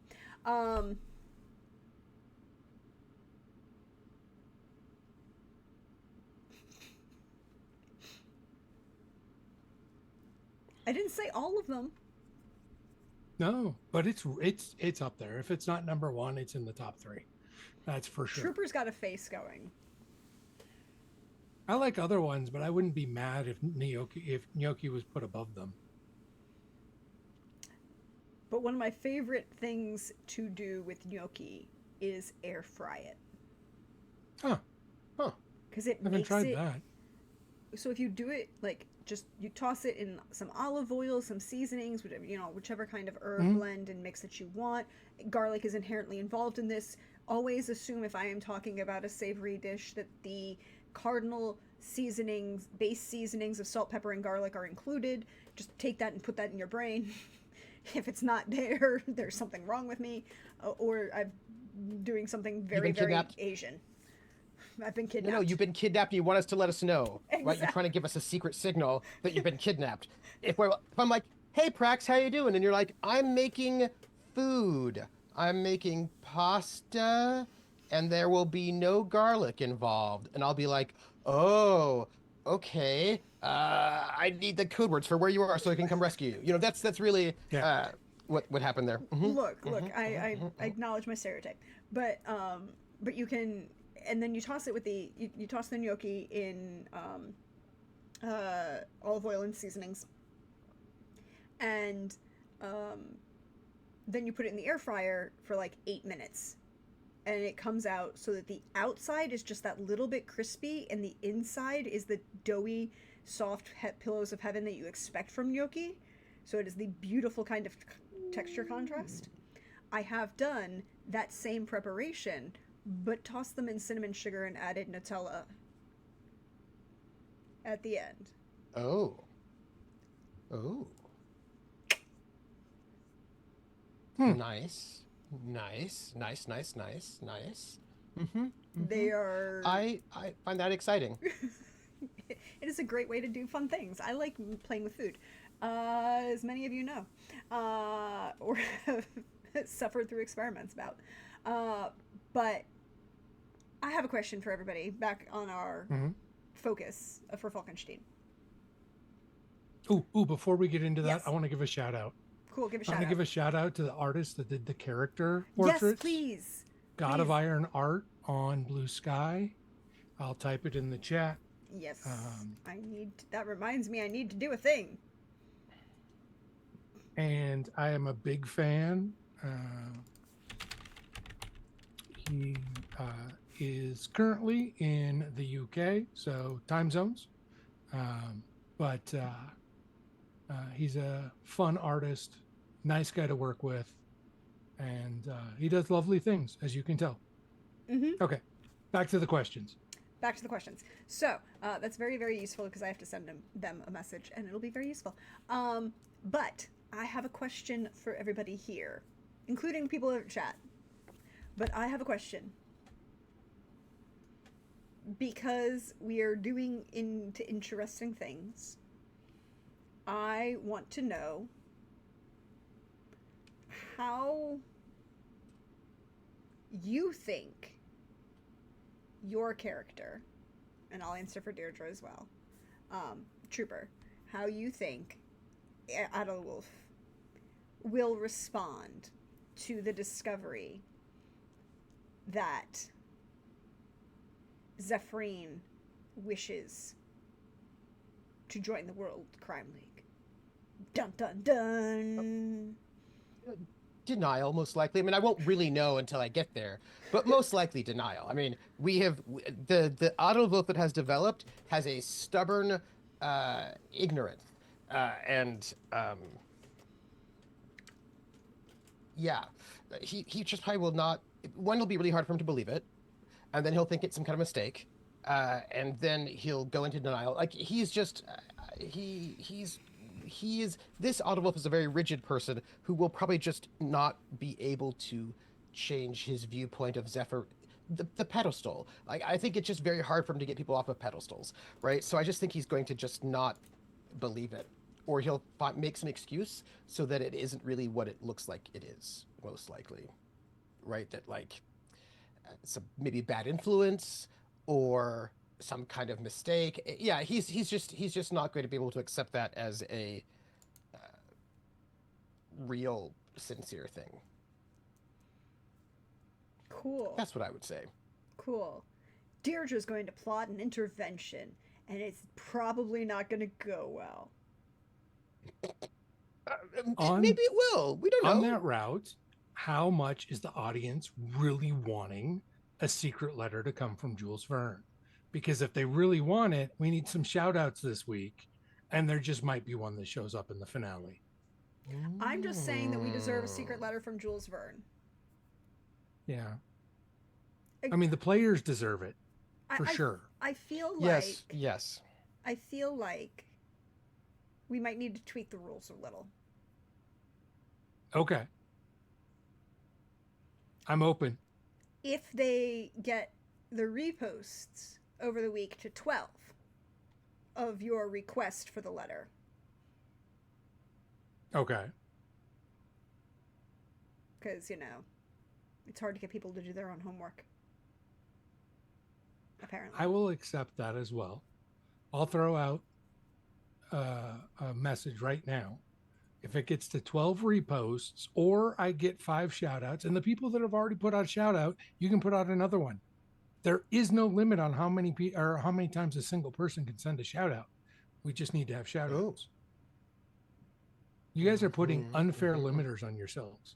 So, but I'll put out a ski. We can do 12 reposts or 5 shout outs. Either way, you'll get a secret letter from Jules Verne to Zephrine. I would just like to point out that Deirdre has done the work. Deirdre sent the message. And I just feel like we need to have the moment of Jules Verne appearing in his own airship, looking ruggedly handsome as he leans over the side because he's going to have the wind-blown hair and the slightly, cravat untied look that he's got going on because he has to look just slightly off, more French than the buttoned-up Englishman that is Moriarty. Trooper's like, yep, all of this. Yes. Yeah. I agree. Because, look, y'all, a young Jules Verne was hot. Now, he's not that young in this day and age, but we can kind of tweak his age. It's fine. Yeah. Or maybe he just aged better than in reality, because it is an alternate universe with Fey magic and stuff. No. Yes. Stop. I don't want the AI.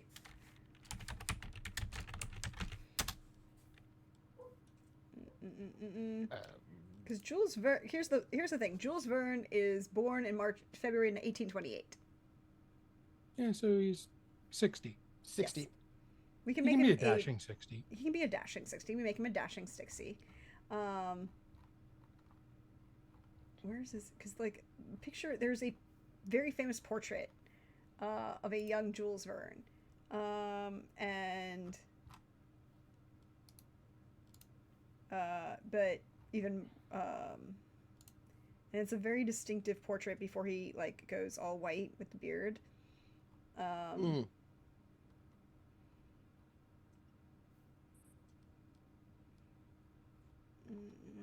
And I can't find it at the moment.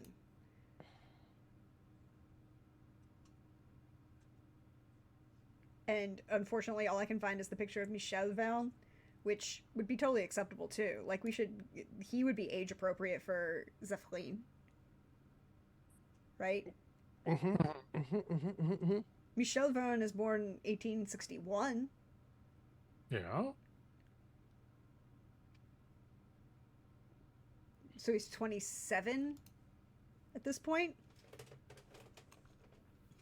That's Yeah. true, actually. That would he'd be yeah, a yeah, little yeah, bit yeah, her yeah. elder, but not by a lot. But still within the acceptable True. age range for her to get married Absolutely. to. Absolutely acceptable. I'm just noting things. I'm here for throwing. Look, I love a good storied romance, but look. Like, how old is Moriarty? But that's the problem. No, well, Professor Moriarty. Is a thing. Alright. Yeah, but our dear friend Sir Arthur Conan Doyle. Also, look at that receding hairline. Okay, when.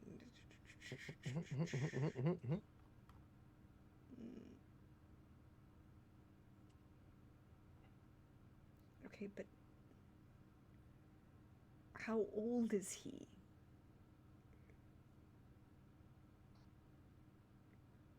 His name is Professor James Moriarty.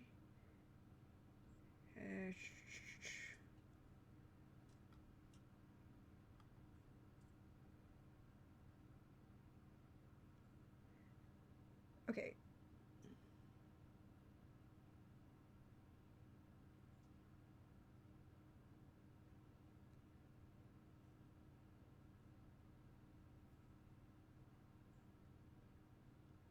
Okay, so of course so he's like in his 50s?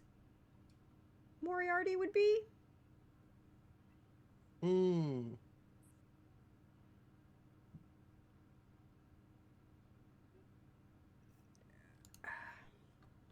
Look, there's a command in this chat for a particular reason, y'all. Yep. Yep. There is a specific command that we have not used in a while on this channel, but it is still a command. I believe it's still active. Mm-hmm.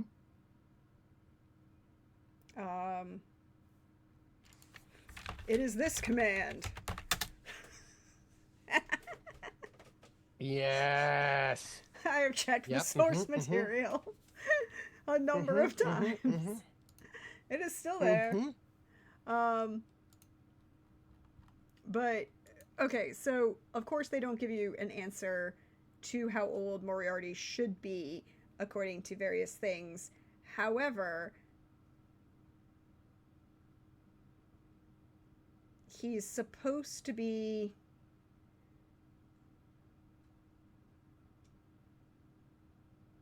of an age with Sherlock Holmes.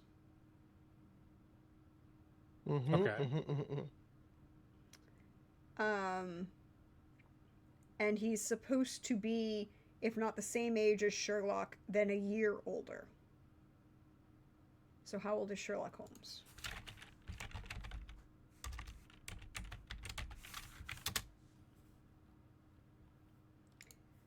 How old is Sherlock Holmes?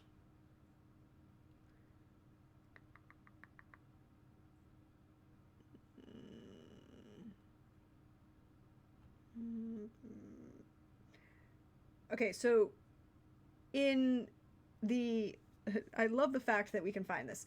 Uh, Sherlock was born according to the books in 1853 or 1854.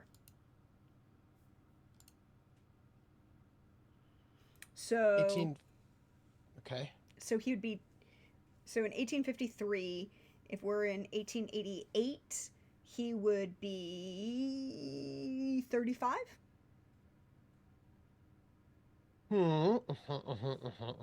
So let's say that Moriarty's a year older, 36. That's a little old for her, but not a whole lot. No, it would be. Especially at this time, yeah. It would still be socially acceptable because Yeah. she's not 18, right? She's 20. No, she's 20 something. I just Yeah. don't remember where Yeah. in her 20s she I have her. I have her date of birth written down. Hold on. Yeah, because you needed Why? it. Because I needed it. I had to work these things out. Hold on. Let's see. Because Where are Uncle you? sends birthday gifts. Because Uncle sends birthday gifts.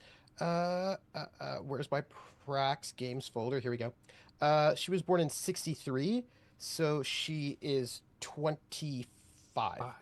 So Michelle Verne is 2 years older than her, Oh, that's perfect. That's a perfect age. Mm-hmm. Mm-hmm. and Oh. Moriarty is like 12 years older than her. 11? Yeah. Yeah. Still acceptable because she's in her mid 20s. Yes. If she was still in her teens, it'd be a little frowned upon. Yes. Mm-hmm. Mm-hmm. Mm-hmm. Mm-hmm.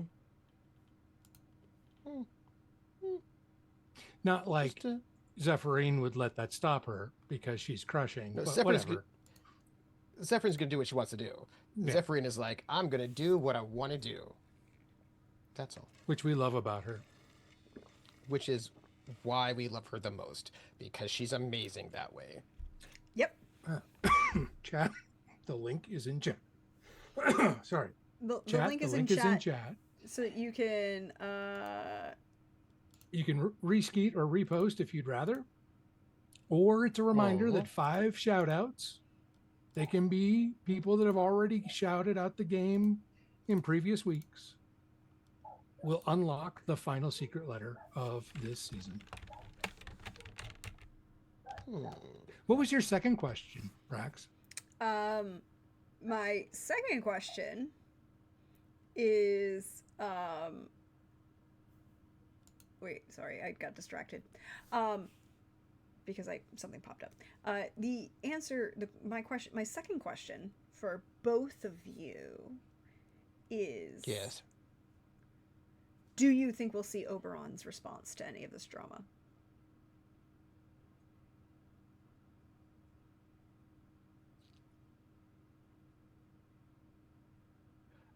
What does that mean? I just feel like, do you think that Oberon would make a response? Or is he in the position of he's ignoring it because he's above it? Or does he have to ignore it because he has to project that he's above it? See, these are thoughts that go through my head, and I want to know your opinions. And Chris is biting his tongue so hard in this moment. I mean, I have answers, but I want to hear feel Troopers like I first. imagine he knows. This is fair. Well, it depends on what you mean by response. Anything right? could be a Because, response. again, if you mean anything by response, I think yes, because I just think that that's what Chris is going to do. So I think that there will definitely be a response that we're going to get, but what that response looks like, I don't know.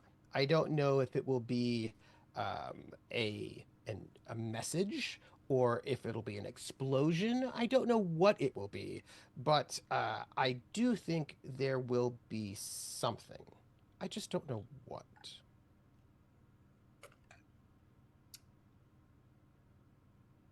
I dig it. I dig it. I will make this promise to everyone, and that's this. If the story aligns itself for a response in our finale, I will include it. Or if next week we get our 10 reposts, I will make sure that that happens in some way, shape, or form. Otherwise, that'll be something for a future season. Mm-hmm.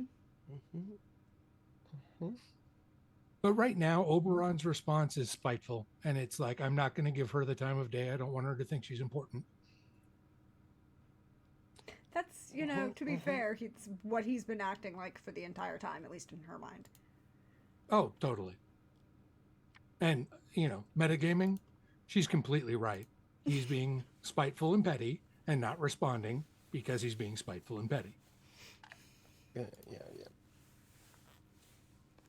But if the story calls for it, or if you get that 10 reposts next week during our show, I will include a response from Oberon.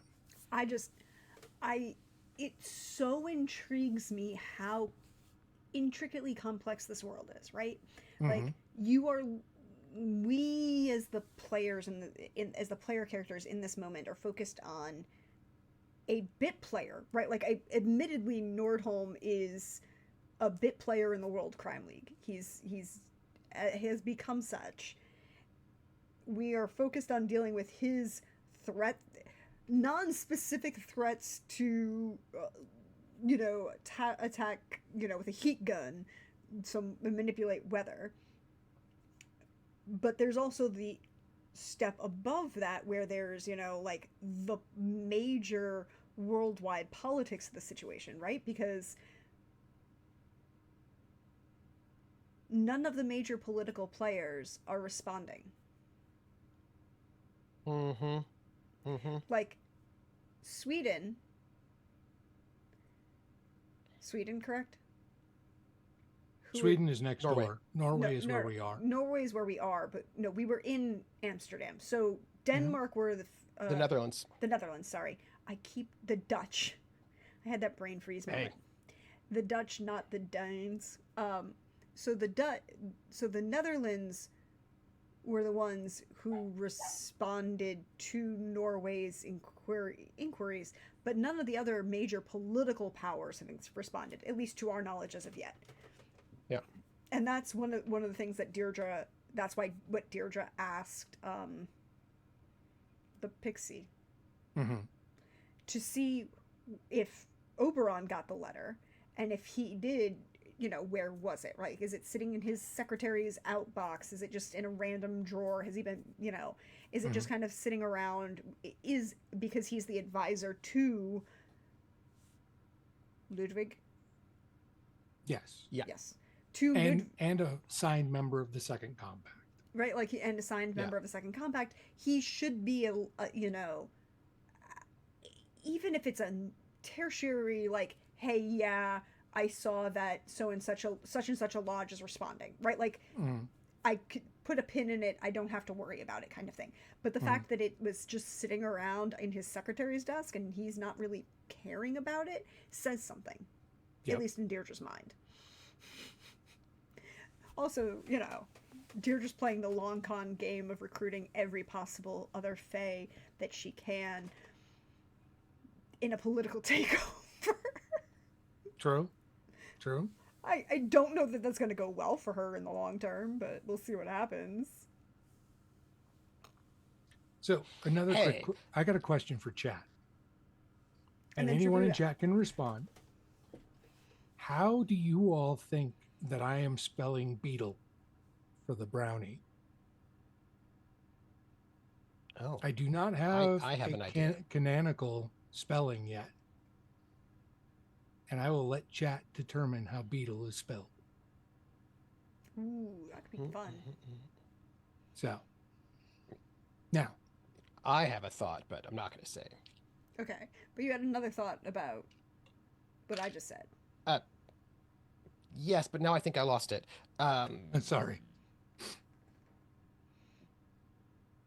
None of the world powers are actually responding to the situation. No. Second Compact. Oh, yes, now I remember. I just have a question, that's all. What is your question? I don't know if I'm allowed to ask, because it's I asked instigating. the question. Well, I asked a question to instigate. You should ask a question to instigate. Well, so in Oberon's journal, which details all the Fae, Mm-hmm. he does mention that uh, Titania is real, but doesn't say anything that says like I'm not going to talk about that at all. Mm-hmm. Um, like it's like there's like a one little like throwaway sentence about how I'm just not going to talk about that. Um, and so I think my question is Deirdre Titania? And I'm just asking because when you described Deirdre as being basically as ancient as Oberon and as powerful as Oberon, but not having, I have some questions. That's an excellent question. Do we want an answer to that question? You don't have to answer. I'm Does just throwing it out there. chat want I'm an letting it answer to that hang. question? I'm Do- letting that question hang out there. Do, I do. Is that a question you wish answered? Uh, that's actually very difficult to. I I can't answer that question because both options are delicious, right? Knowing is exciting, and then not knowing is also exciting. Do you know what I mean? Like both of those things are exciting. So Before uh, before I we say we'll move do any this. further forward, two people in Yes, chat I have think that said both. that this forum may not be the right place for that question to be Mm-hmm. answered. Mm-hmm. And I think that they're right. Yeah, and I'm just going to go and let that question hang, all mysterious like. And what I'm going to add to it is that whatever the player Deirdre decides about the character Deirdre and the relationship to Titania, I will make canon in my version of Castle Falkenstein from here forth.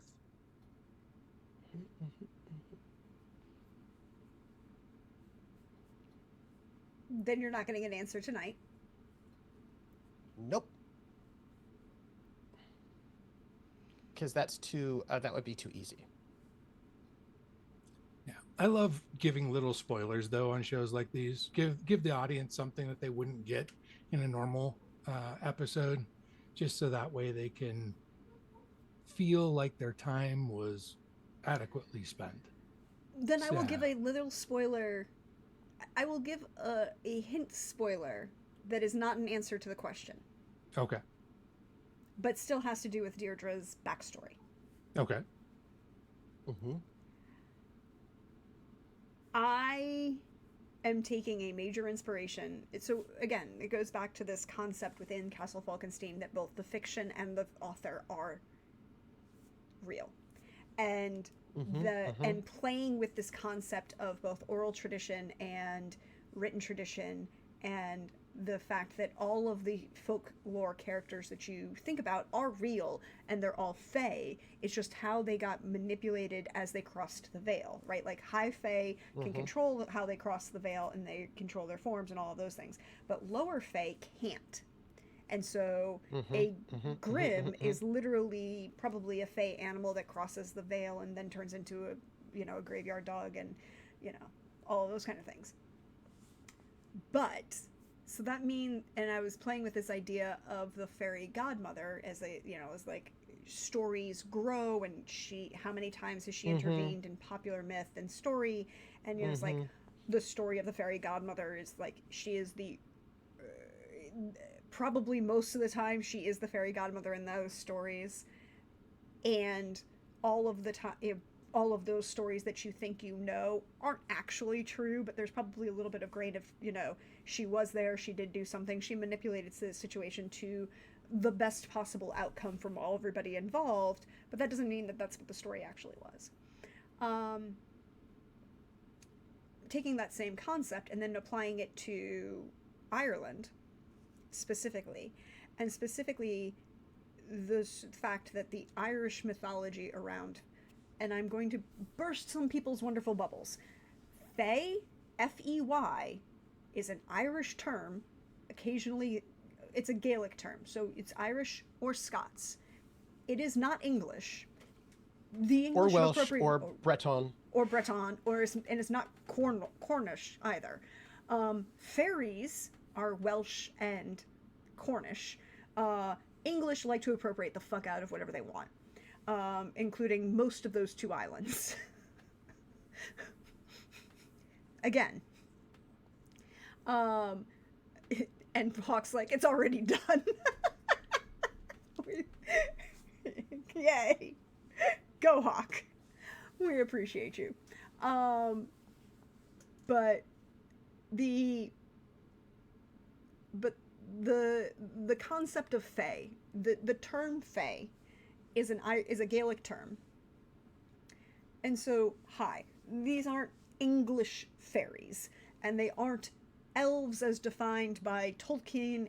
He kind of took mostly Germanic concepts and then applied them to some Anglo-Saxon traditions. But the fae and elves, not the same thing. Tuathadanan and the She and the Unshi are not elves. However, there's some really great mythology that comes out of Ireland, and one of the most famous stories that comes out of Ireland has to do with Deirdre. A very important figure in Irish mythology. And I took the idea that the Lady Deirdre, the character Deirdre, is what that story is about, but the core pieces of it might be right, but the outward edges are wrong and are misinterpreted. And if you want to know what the meaning of the name Deirdre is, it means raging or sorrowful. And if you want to know the most tragic of love stories, look at Deirdre. Shakespeare, you wish you had that level of tragedy. Romeo, Juliet, it got nothing. But I took that story, which I've known for a very long time. It's my own real name. I was like, what level of Irish name do I want this time? Oh, wait, I can use my own and then force everybody to pronounce it correctly. But the story of Deirdre, the mythology of Deirdre. Could I recommend some sources? And you need to research your Amber Mother. I see it. Yes. Give me a sec. I can always recommend sources, but give me a sec. I have to look them up. One of the things that I wanted to play with that is that level of romance tragedy for her that she tries to help other people with, right? Like, tries to help them because she has her own tragedy, which is why she's like, I'm a wolf. And that's why she was like, you know what, I'm gonna actually confront him this time, because he's like, I'm just a confirmed bachelor. Are you gay? We can get you a guy. That's socially acceptable now. He's not thinking about that either. He's not thinking about his romance because he has a thing out there that means he can't think about anything in here. Come on now. What are you talking about? Which, he doesn't know thinking about this is totally true. What? He's just busy. I don't know what, and also in love with somebody who's unattainable. I don't know what this. What? Oh, explosions. Indeed.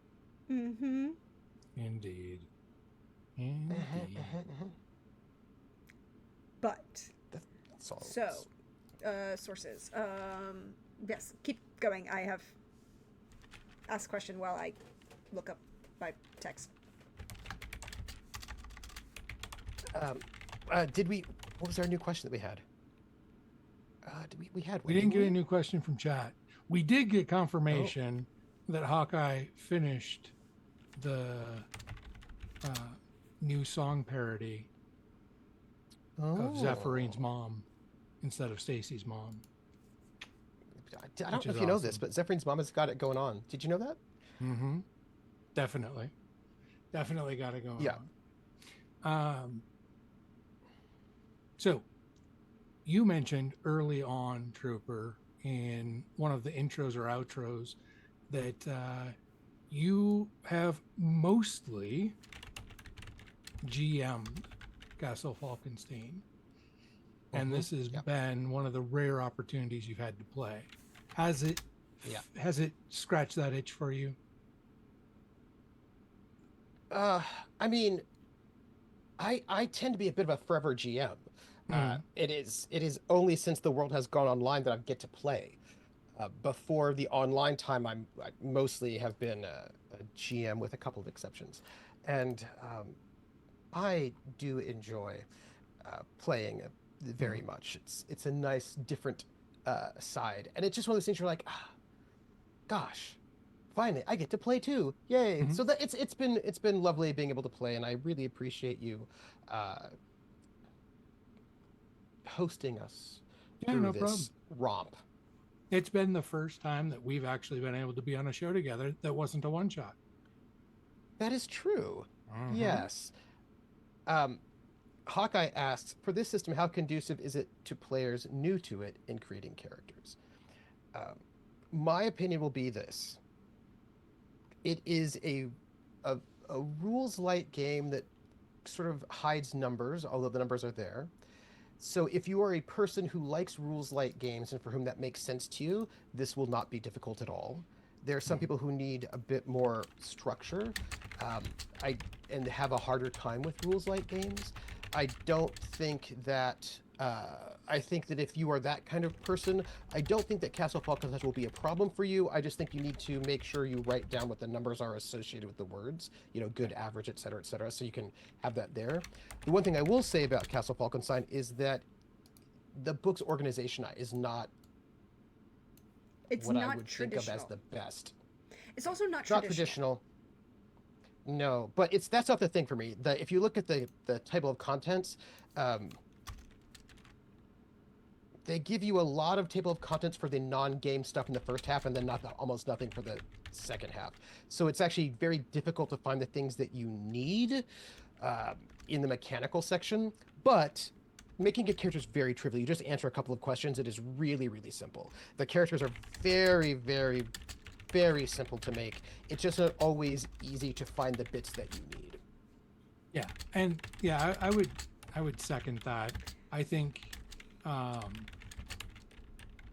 for new players, it is super easy to onboard them if you're working with a host or other players who know where to find the things in the books. Yeah, If yeah, your whole group is completely new to it, you need to take the time to figure out where everything is in the books and then build characters, which can be a bit challenging because the book itself, all the books themselves, are written like journals, which is supposed to reflect that's how you're supposed to do your character sheet is you're supposed to write it in a journal, and in your journal entry you mention your abilities or skills and then you mark next to them what level they're at, and all these kinds of things. It's supposed to really get you into writing entries for each game session and that kind of thing, which is lovely.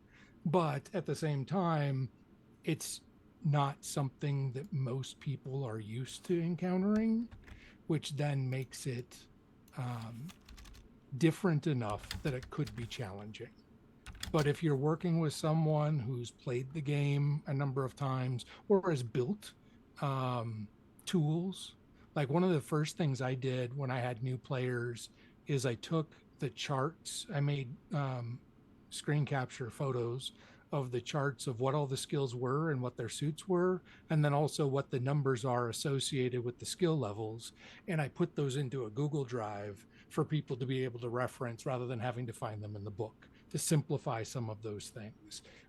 And then I slowly but surely came up with the character sheet that I now use, which is really a bunch of questions that you answer. And then one of the players I had in a previous game came up with the table at the end for where you can move around your skills and put them at their different levels. And then I modified that a little bit to help with a variety of like make sure that there's numbers next to each of the words so there's easy reference to what those numbers are. And then Trooper came up with the tracking for successes, and that kind of thing. So the more tools like that that the group has, and I'm happy to share any of those things, just message me on Blue Sky and I will get you access to any of those that you can then copy and make your own if you wish to run a game, or just go through the character creation process to get a feel for it. Because those kinds of tools make it easier to onboard new players. That said, because I have that experience, I have had zero trouble onboarding new players. I'm going to see if I can do this. It's going to be a little bit awkward, Mhm. but this will be a little awkward. What But are you trying to do? Well, I'm going to show an image, and I'll just put it over my face. Or you could since just send it that'll- to me and I can put it on the screen. Alrighty, I will do that. I mean, like I can just do that. I has the power, sir. Okay. So I just wanted to show the table of contents for the Castle of Falkenstein book, and point to one thing about it. So, Castle Falkenstein, by the way, the book is gorgeous, just so you know, has this table of contents which ranges from the very beginning, page Spellnapped, which is like the beginning of being our main character, our point of view character being Spellnapped, our computer programmer, and it has this very detailed table of contents. It's very exciting. And the last entry is the great game role-playing in the world of Castle Falkenstein, and that is the last entry in the table of contents, which is page 129. And the book is 226 pages, which means there's basically another 100 pages that are not listed in that table of contents, and it is all the game mechanics. And that makes it a little bit difficult to find the things that you might need. That's all. So, like, not having thank you, not having a table of contents that covers the mechanical side makes finding things in the book difficult. Now, I will say that nowadays everyone's, we are using a searchable PDF, which makes it easier. But back in the day when you're just using a paper copy, what I'm trying to tell you was it was a lot of, I had the little Post-it note flags all over that book with annotations so I could find the things because, that's how that worked. So the system is very easy. Character creation is also very easy once you know where to find the things in the book. The book itself is also gorgeous. I would also like, and I love the watercolor style of the book. Like it's one of the most beautifully designed conceptual books. From the conceit that this entire book is a memoir / rules for a game that Tom, Michael Pondsmith's actual friend, created and then sent back to our side of the portal so that he could share information with his friend. The art is gorgeous. This kind of like very watercolor styling that goes on. If Simon is still in chat, hey Simon, send me the cover of the French version. Simon. Oh. Simon. Ooh. Are you still here? He's not here. I'm going to message him right now. Poke him. Poke him. Because I want to see it. I will poke him because I want to see it. Because it's absolutely gorgeous. So like I think the French translation did an absolutely beautiful cover because they just did a new translation and they just did a new art cover. They got permission to do new art. It's absolutely gorgeous, and the whole watercolor design of the book plays into this dreamlike otherworldly quality that gives you the vibe is the wrong, but the emotional connection, the aesthetic that the game is supposed to have, right? Like there's supposed to be playing through these idealized characters, right? Like you can in theory play villains in this game, but it isn't really what the game is designed to do. No. No, You're you would have to actively avoid certain design choices and Yeah. intentions of the game It, to play it's a a white hat, villainous black one. hat sort of romantic good. Hmm. It's a white hat, black hat romantic game where everybody are dashing heroes, and so it's not really made for you to be villains or even really anti-heroes. It's not really that No, it's not designed for it. vibe. It is entirely. You can do it. I don't recommend it. I don't think it's going to work well. It's possible, but I think they do a really good job of saying you're playing the white hat, the hero, the dashing hero, the grand heroine, and they actually talk about like that. Like this, one of the Yeah. conceits in the early in the book is like playing the you know, the character in this game, a dramatic character in this game, is supposed Hmm. to be over the top and a dashing hero and a heroine and an Mm-hmm. adventurous and all these things. Mm-hmm. Mm-hmm. Mm-hmm. But these Oh, characters for are not sure. perfect. Like they do a really No. good job highlighting Yeah. that these are not supposed to be perfect characters, right? Like you're Mm-hmm. supposed to have flaws. You are supposed to have a nemesis and like a tragedy that's in your backstory. What is and one of the Hmm. questions for character creation is what is one of the things you most regret? Right? Yeah. Like you're supposed to have Mm-hmm. these Mm-hmm. regrets and Mm-hmm. feel Mm-hmm. like these are real fleshed out individuals, but you are at the end of the day a hero. Um, A Hmm. romantic hero, yes, a right? romantic hero. Romantic heroes are not the same as like a four color comic book from heroes from the 50s. You know what I Yeah. mean? Like romantic heroes, have flaws and tragedies and Hmm. sorrows, and there's a lot of And notice we're drama saying and the romantic rain. heroes and not Byronic heroes because those are two different things, Hmm. and Lord Byron is not all the be all and end all. No, no, and definitely romantic heroes. And like, if your character, so with all of the secret societies and all of the different layers of politicking, your character can have associations with evil groups or evil elements of the world, but the intention is that for your character to be the opposite of those, that they have decided Hmm. that what they were raised with or what they have found Hmm. themselves ensconced in is not going to be their story. Thank you, They are Simon. going to Hmm. rise Hmm. above. um, and So, so yeah, you can definitely have a character that's part of a shady organization, but what are they doing to be the romantic hero in that shady organization is the question. Yeah. and Yeah. so, like for example, to take a character that I know very, very well and have spent a long time in, La Contessa Lucrezia Sofia Fioravanti, right? Contessa Lucrezia Sofia Fioravanti never killed her husband.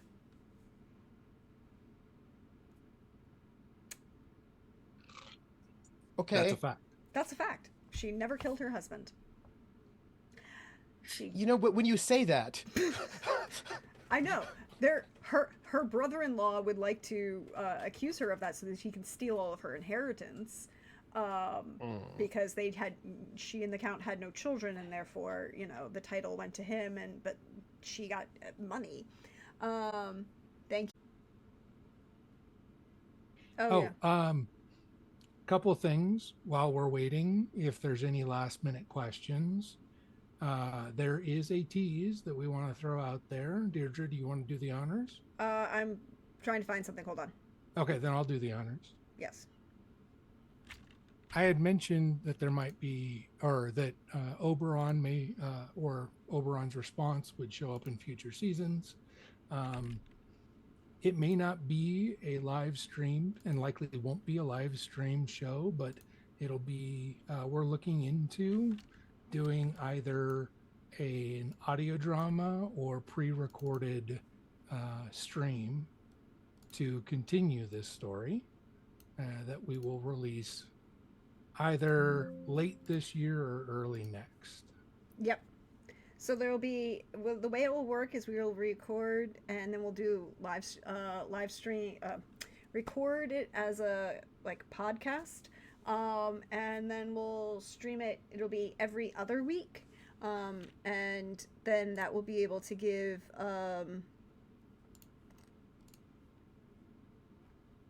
scheduling a little bit easier for this group. Yeah. Because many people in this group are super busy. So Yes. And scheduling is the greatest monster to everything. mm-hmm. As we all know. So, sorry, I'm trying to find this image that I saved, and haha, there we go. This is the European cover, or the French cover, for Chateau Falkenstein. It is absolutely gorgeous. I love it so much. Ooh, it is gorgeous. What you eating? Okay, your donut got here. I understand. It was delivered, and I had to pick it up, or else it would be sad. This is very true. Your donut is very important. But this is the cover for the French translation of Falkenstein. And then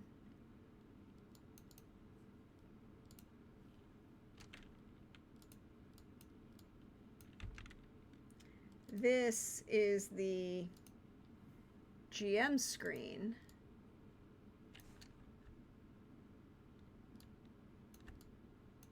We're going to cover a little bit of our faces. I'm sorry, everybody. That's the new French GM screen. Oh, that's gorgeous. That's amazing looking. I love the pterodactyl dragon peeking in on the right-hand side as you're looking at the photo. Mm-hmm. Over here and then moving across to here. I do love the fact that they put one of the adventuresses fighting a sword fight on the train, front and center. Mm-hmm. No spoiler, but that's one of Tom. I believe that's supposed to be one of Tom's potential love interests. And one of the main characters from the actual book, like in the journaling itself. She is one of the main figures. And she kicks ass.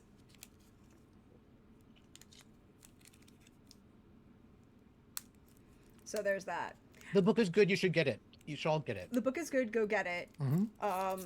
In French. Or in English. Either one.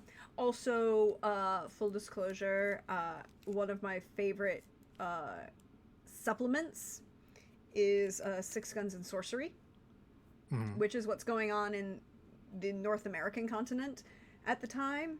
And Mike Pondsmith is just like, I'm going to address all of the bad things that the United States did since the beginning of colonization, and I'm going to address them in an intentional, thoughtful manner, while also doing things that I think are very well would actually happen with these kind of things.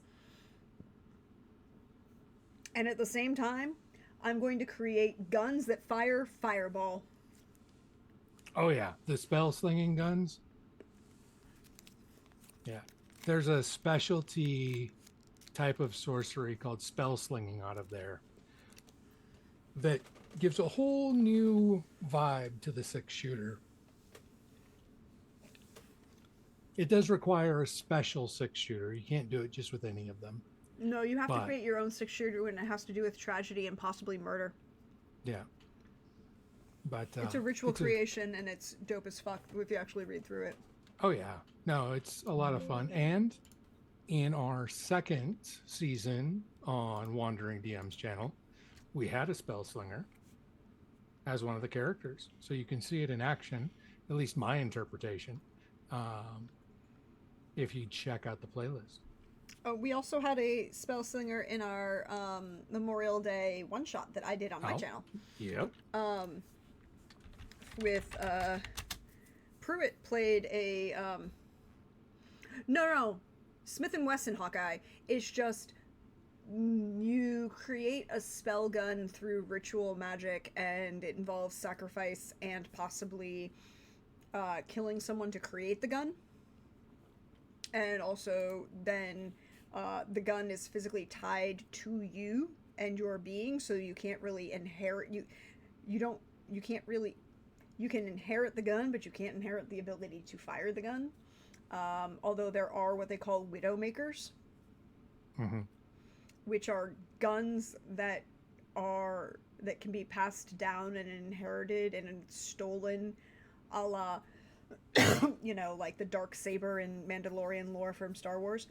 And those guns are, and it's such interesting lore. Also, the concept that the 12 Nations Confederation, which are the Native American tribes of the plains and most of the plains, the Cherokee, and a large chunk of the Southwest nations, get together and say fuck the white man and put up a giant magical sack the city of St. Louis, an important point. They sack and burn the city of St. Louis and put up a giant magical barrier and say, you shall not pass and cannot go across the Mississippi. The city of New Orleans is its own free city, and they are known for their piracy. Airship pirates. Hmm. Trooper's face right now. I have a question for our GM. Ah, yes. Lindy asked me a question, and I was like, well, I think I'll have to talk to my GM about that. Lindy wanted to, and I went through all the books, and I found one thing that is the closest to what Lindy asked, but it would need tweaking. Lindy asked, could I imbue her bullet with a spell? Like a spell what slinger? are the spells that I know? No, because spell slings are different because they shoot fireballs. This would be like imbuing. Like a spell slinger bullet will shoot any spell depending on how it goes, but fireball is the most common. No, it doesn't. It shoots a magical bolt of energy. No, you cannot put it shoots specific types. I read these rules, Trooper, and I had to run them for the game. I just read it. Yes, and it has to do with what suit. It has to do with what suit you play. From the deck, from the spell deck. I did not see anywhere where you could like put an illusion spell on a bullet, right? But that because it doesn't, because it gives you harmonics anyhow. But the closest I could see with imbuing something with a spell that's separate from spell slinging, I mean specific spells, was the potion rules in one of them, where you could then put a spell into a potion. There's like a multiplier and like a length of time, et cetera, et cetera. Yeah, I would probably default to something like that because I'm all for playing with the rules as written,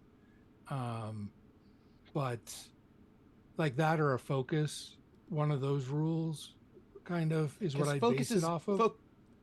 Yeah, because focus is just a way for you to, it's just an energy multiplier for a specific spell. Yeah, so the potion rules probably fit better, but something along those lines, definitely. Okay. Yeah, we can definitely look into that and make something happen. Mm-hmm. Yeah, it was in Book of Sigils. And I think you need, anyway, it's just way more expensive, right? But it allows you to put a spell in it. Mm-hmm. In this one, it's putting it into a potion. But, it is that mm-hmm. thing. The answer to the question is that Magic Bullet is tied to the suit that is drawn when it's fired, and it will deal damage depending on the suit that it's firing. But a spellslinger can also create focus, create spell gun, and channel power and blood binding. Yeah, that's it. Yeah, so they can't, like, for example, have like an illusion spell put on their bullet, right? Because that's a different. Yeah, it's a different thing altogether. They could have someone try and do that, but it wouldn't work the same way because, It would be easier to do on a mundane bullet than on a spell slinger's bullet, to be honest. Yeah. And Yeah. you could, in theory, um, create a spell gun that would also function as a weapon of destiny, the same way the silver swords or Templar silver crucifixes work. Mm-hmm. But Mm-hmm. that requires that happens at the creation of the spell gun. Yeah. Which is Trooper, I like what you were going with the charts for and costs for the magical potions and just making it a one-time use kind of thing. Yeah, right, because that's what it would be, and also it'd have a what do you call it, an expiration date. Yeah. Where no, I totally like that as a way to imbue temporary magical items just in general. But like a little one-off, one-time use. I thought that would be the way to do it. It's yes. I agree. And for those who don't know in the audience, Castle Falkenstein does not have, well, they did add some later, but they basically don't have fixed spells. That they have are spells that do something, and then it is up to you to decide what to do with them. So Adolf has 2 spell books available to him, which come from the Magical Society he's part of, and one is about illusions, and one is about alchemy. And he has the ability to create illusions of the eyes, of the taste, touch, sight, smell, and sound. That's all that it says. That's it. That's what it does.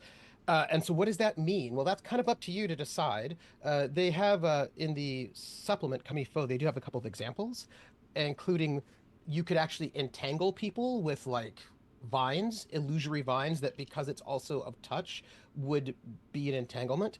But you have to think, like, what do you want to do? But each one of those things counts. Like, you have to decide yourself, well, how big do you want this spell to be?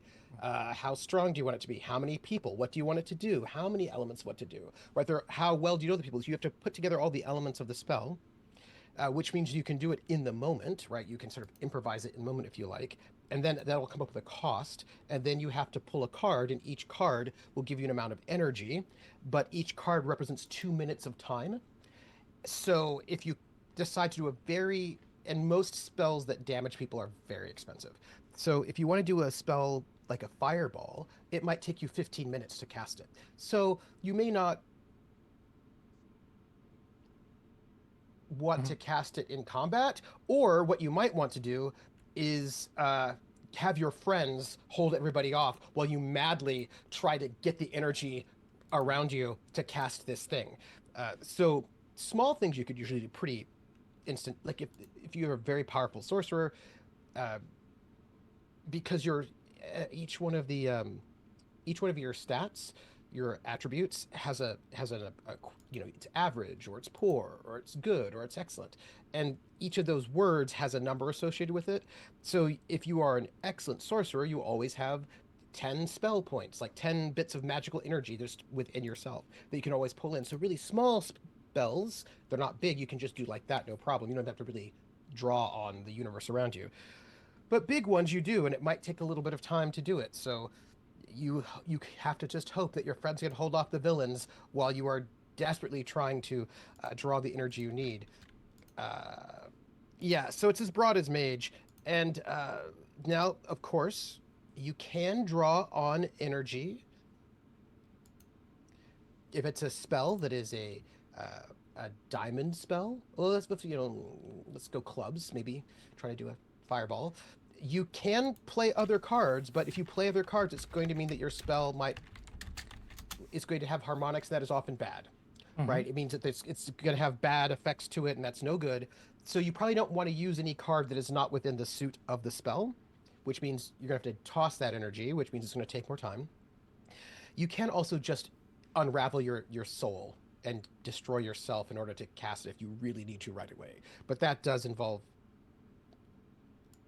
unraveling your very being. and damaging yourself very seriously if you really need to get it out right away. But again, last resort. Hmm. All right. We've had a lot of great questions and a lot of great conversation. Um, what is something that you are looking forward to in the finale? We can wrap up with this. Our action alchemist fighting Max first. something. I think I think that Lady Deirdre is a much better fighter than our action alchemist, to be fair. So I am expecting the big final battle, which I'm also looking forward to involve our Lady Deirdre with the Chekhov's sword, just wading through villains in a massive way. I'm really excited. I actually think that the final battle is going to be Lady Deirdre kicking butt and taking names. I'm very excited for it I will be myself. very intrigued by this because that will be very interesting. Mechanically speaking. Oh. Ooh. Ooh. So we have Mysterious. the final fight is something that people are looking, or that our players are looking forward to. Look, we need to have a duel. We've got two people who talk about swords a lot. Yeah. We need to have a fight with the sword. Really, Lady Deirdre. No, she just Talks about carries swords it more. everywhere with her. Adolwolf is the one who talks about, fight. And he's the one who's got the... He hasn't much. He's got the scar, but he doesn't really talk about it much. Mostly talks about science. It's true. But he does definitely have a scar. But yeah, I just feel like, as Uncible Deus notes, Lady Deirdre has how many centuries experience on the Action Alchemist? I think quite a few. I think perhaps a few millennia of experience. That's all I'm saying. That's all I'm saying. Mm-hmm. And glamour. And glamour is, I believe, instantaneous, yes? Glamour is instantaneous, but that's not really going to affect her for, glamour is useful. But the actual more intriguing things that she hasn't played with for a combat situation are etherealness and kindred powers. Yeah. So I'm looking forward to that. I'm looking forward to the fairy godmother, the murderous fairy godmother, being murderous in a fairy godmother way. That's what I'm excited about. I'm looking forward to that. I'm not gonna lie. I want to see. I think we need to have. I'm sure that Chris will do something entertaining and wonderful and fabulous because Chris is all of those things at once. And every game that I played of Falkenstein like that would be the joy that we get from that. However, I do think we need a fight. Mm-hmm. I think a fight is coming. I don't know how. And I don't know where we'll be when it happens, but there will be one. And somewhere dramatic, I assume. Somewhere dramatic. In the middle of the ballroom. On top of a In the train. middle of the tundra. In the middle of an airship. North. All of these things. It could be many, many places. I don't know. We'll find out. And I need someone to slap someone else in the middle of the ballroom.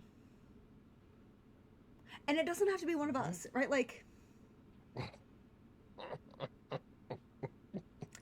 I'm just saying that somebody invited someone else under false pretenses to a gala. It's true. I just want to say, when you said that, it just made me think of the TV show Police Squad. Mm-hmm. Which became the Police Squad movies. Police Squad, is it they call movies? Police Academy movies. Yes, the Police Academy movies. Yeah. It was originally a TV show called Police Squad, which had a lot of amazing visual humor. And one of the things that happened... Oh, the Naked Gun, thank you. Sorry, the Naked Gun movies. Yes. Yes, Police Squad became Naked Pope. Gun. Police Squad became Naked Gun at the same time the Police Academy movies were happening. My apologies. Thank also, you. side note, do you know that there's a new Naked Gun movie coming out? Yeah, Yeah, heard with about it. Liam Neeson. I'm actually looking forward to that. Yes. So the thing is that the thing they would do, this is related to the slap, I swear. The thing that they would do in Police Squad at the very end, when they'd be like the stinger at the end of the episode where they're like, well, that was a case that really got my goat, right? And they'd go, ha ha ha, and then they'd all, and like it freezes and the credits happen, right? But they actually just were pretending to be frozen. They didn't actually just freeze the frame. They just are like, and then the credits would roll and they would all just be there and you could see them blinking. And what what episode, like they all froze and there was like the criminal that was being arrested, and the criminal like looks around and notices that everybody around them is frozen and like just gets up and decides to start walking away. And I'm just imagining because everybody else is like, right? And I just am imagining now the characters up there frozen and in the background or like kind of talking and like you can see them in the foreground of the shot, and in the background somebody just walks up to somebody else and just slaps them really hard right in the middle, but like the characters in this like intense conversation and they don't notice this thing that's happening. But anyway, that was the vision that I had in my mind and it made me laugh, and I'm I here wanted to for share it. it with you. I'm here for that happening entirely in the background, and all of us should go in the. Yeah. I dig it. I dig it. Also, if you are not a member of Prax's Discord, you should be, because the amazing Hawkeye I see has just posted his song parody. Or in yours. Either one. They're there in either one, and they're amazing. It's amazing. Thank you, Hawkeye. I appreciate it. I appreciate it, Hawkeye. Thank you very much. So thank you all for being here tonight. I'm gonna do my spiel at the end, but we should start with Chris. Chris. Hey everyone, thanks for hopping in and listening to us gush about Castle Falkenstein. My name is Chris Geary. You can find me on Blue Sky at Chris Geary. You can find me one more time next week on Sundays here for Truly Madly Falkenstein, and then in the future for a pre-recorded season 2. Mm-hmm. Which we will be doing, and it will be coming, but probably not for a couple months. We have some technical things to figure out about that and how the best way we can do that for you all. But that is a thing that will be happening. But hey, Trooper, you get to do you. I am Trooper SJP, and I am wearing a t-shirt from Prax's merch store, which you can go and find at a link that Prax will post right now, and you should do that. And so that's just so you know, in case you didn't know, now you know. Let me see. Oh, yes, so you can find me, today is Sunday, you can find me Tuesday at 8 p.m. Eastern over at Other Docs for Lords of Gossamer and Shadow, which is a game that is based off of Amber Diceless. It's a new system that is sort of the successor of Amber Diceless, and you should see me there. It's a lovely game, good times. Then you can find me on for RPGs Friday, this Friday. I do not think my landlady will come in one more time to mess with the water heater in a paranoid way, and so I think that we will be having finally the premiere of Seasons of Death Winter with Werewolf Fields, which is 1 player, 1 GM, Nice Black Agent solo, Jason Bourne meets Dracula, and that'll be 7 p.m. Eastern on my channel, Trooper SJP.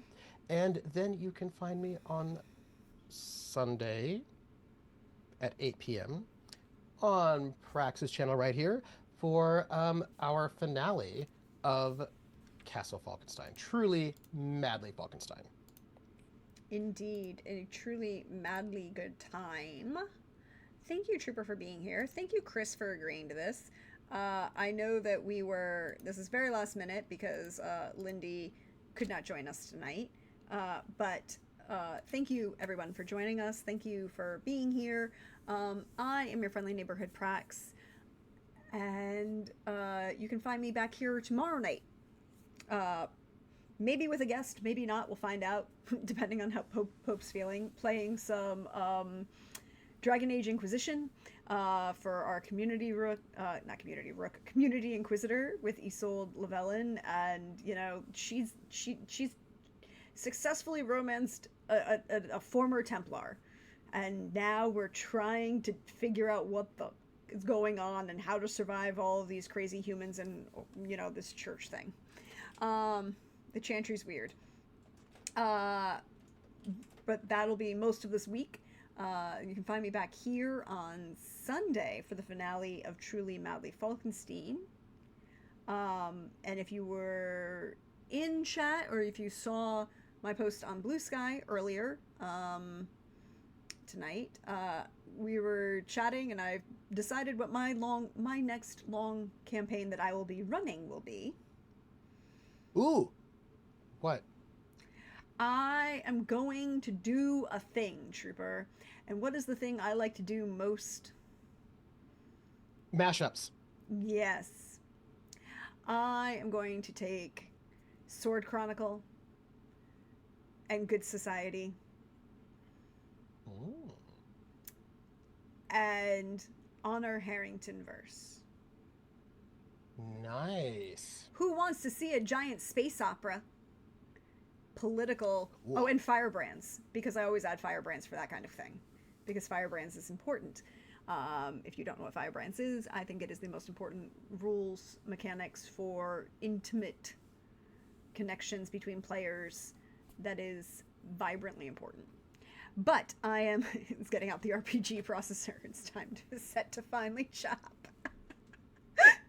You know, not wrong. Although admittedly today I took out the food processor to make whipped feta. But yes, space opera time. A giant space opera. And, but to get in preparation, I am going to do some reread of On Basilisk Station, which is book 1 of David Weber's Honor Harrington series. Will probably not going to happen for a little while, y'all. There's something else that will be coming in the near future. Super secret. But thank you all for being here. Thank you for sharing. If you want to support the channel, hi, we have a Ko-Fi. It exists. Whatever. There is the merch store that is where Trooper's shirt came from, although it's not currently available because it was retired, because it was super special at the time. But there is new stuff in the merch store, including, as was thematically appropriate from the discussion we were having before stream, cheese brain, when cheese is all that remains. Because cheese is that important. Cheese is very important. Actually, that's probably going to be the next shirt I get. But then there's also, if you missed any of this and you want to hang out and you want to see more of our fun faces and all the good times, there's a YouTube for that. Check it out. You know, whatever. Appreciate if you check any of it out, you know, push the like and share and subscribe and do all those weird YouTube things, I guess, if you want. I'm not your mom. But is there anybody up tonight to raid? Can we send some love to anybody? Not at the moment. No. All right. So we're just going to have ourselves a good night, and we'll see you next time. Bye.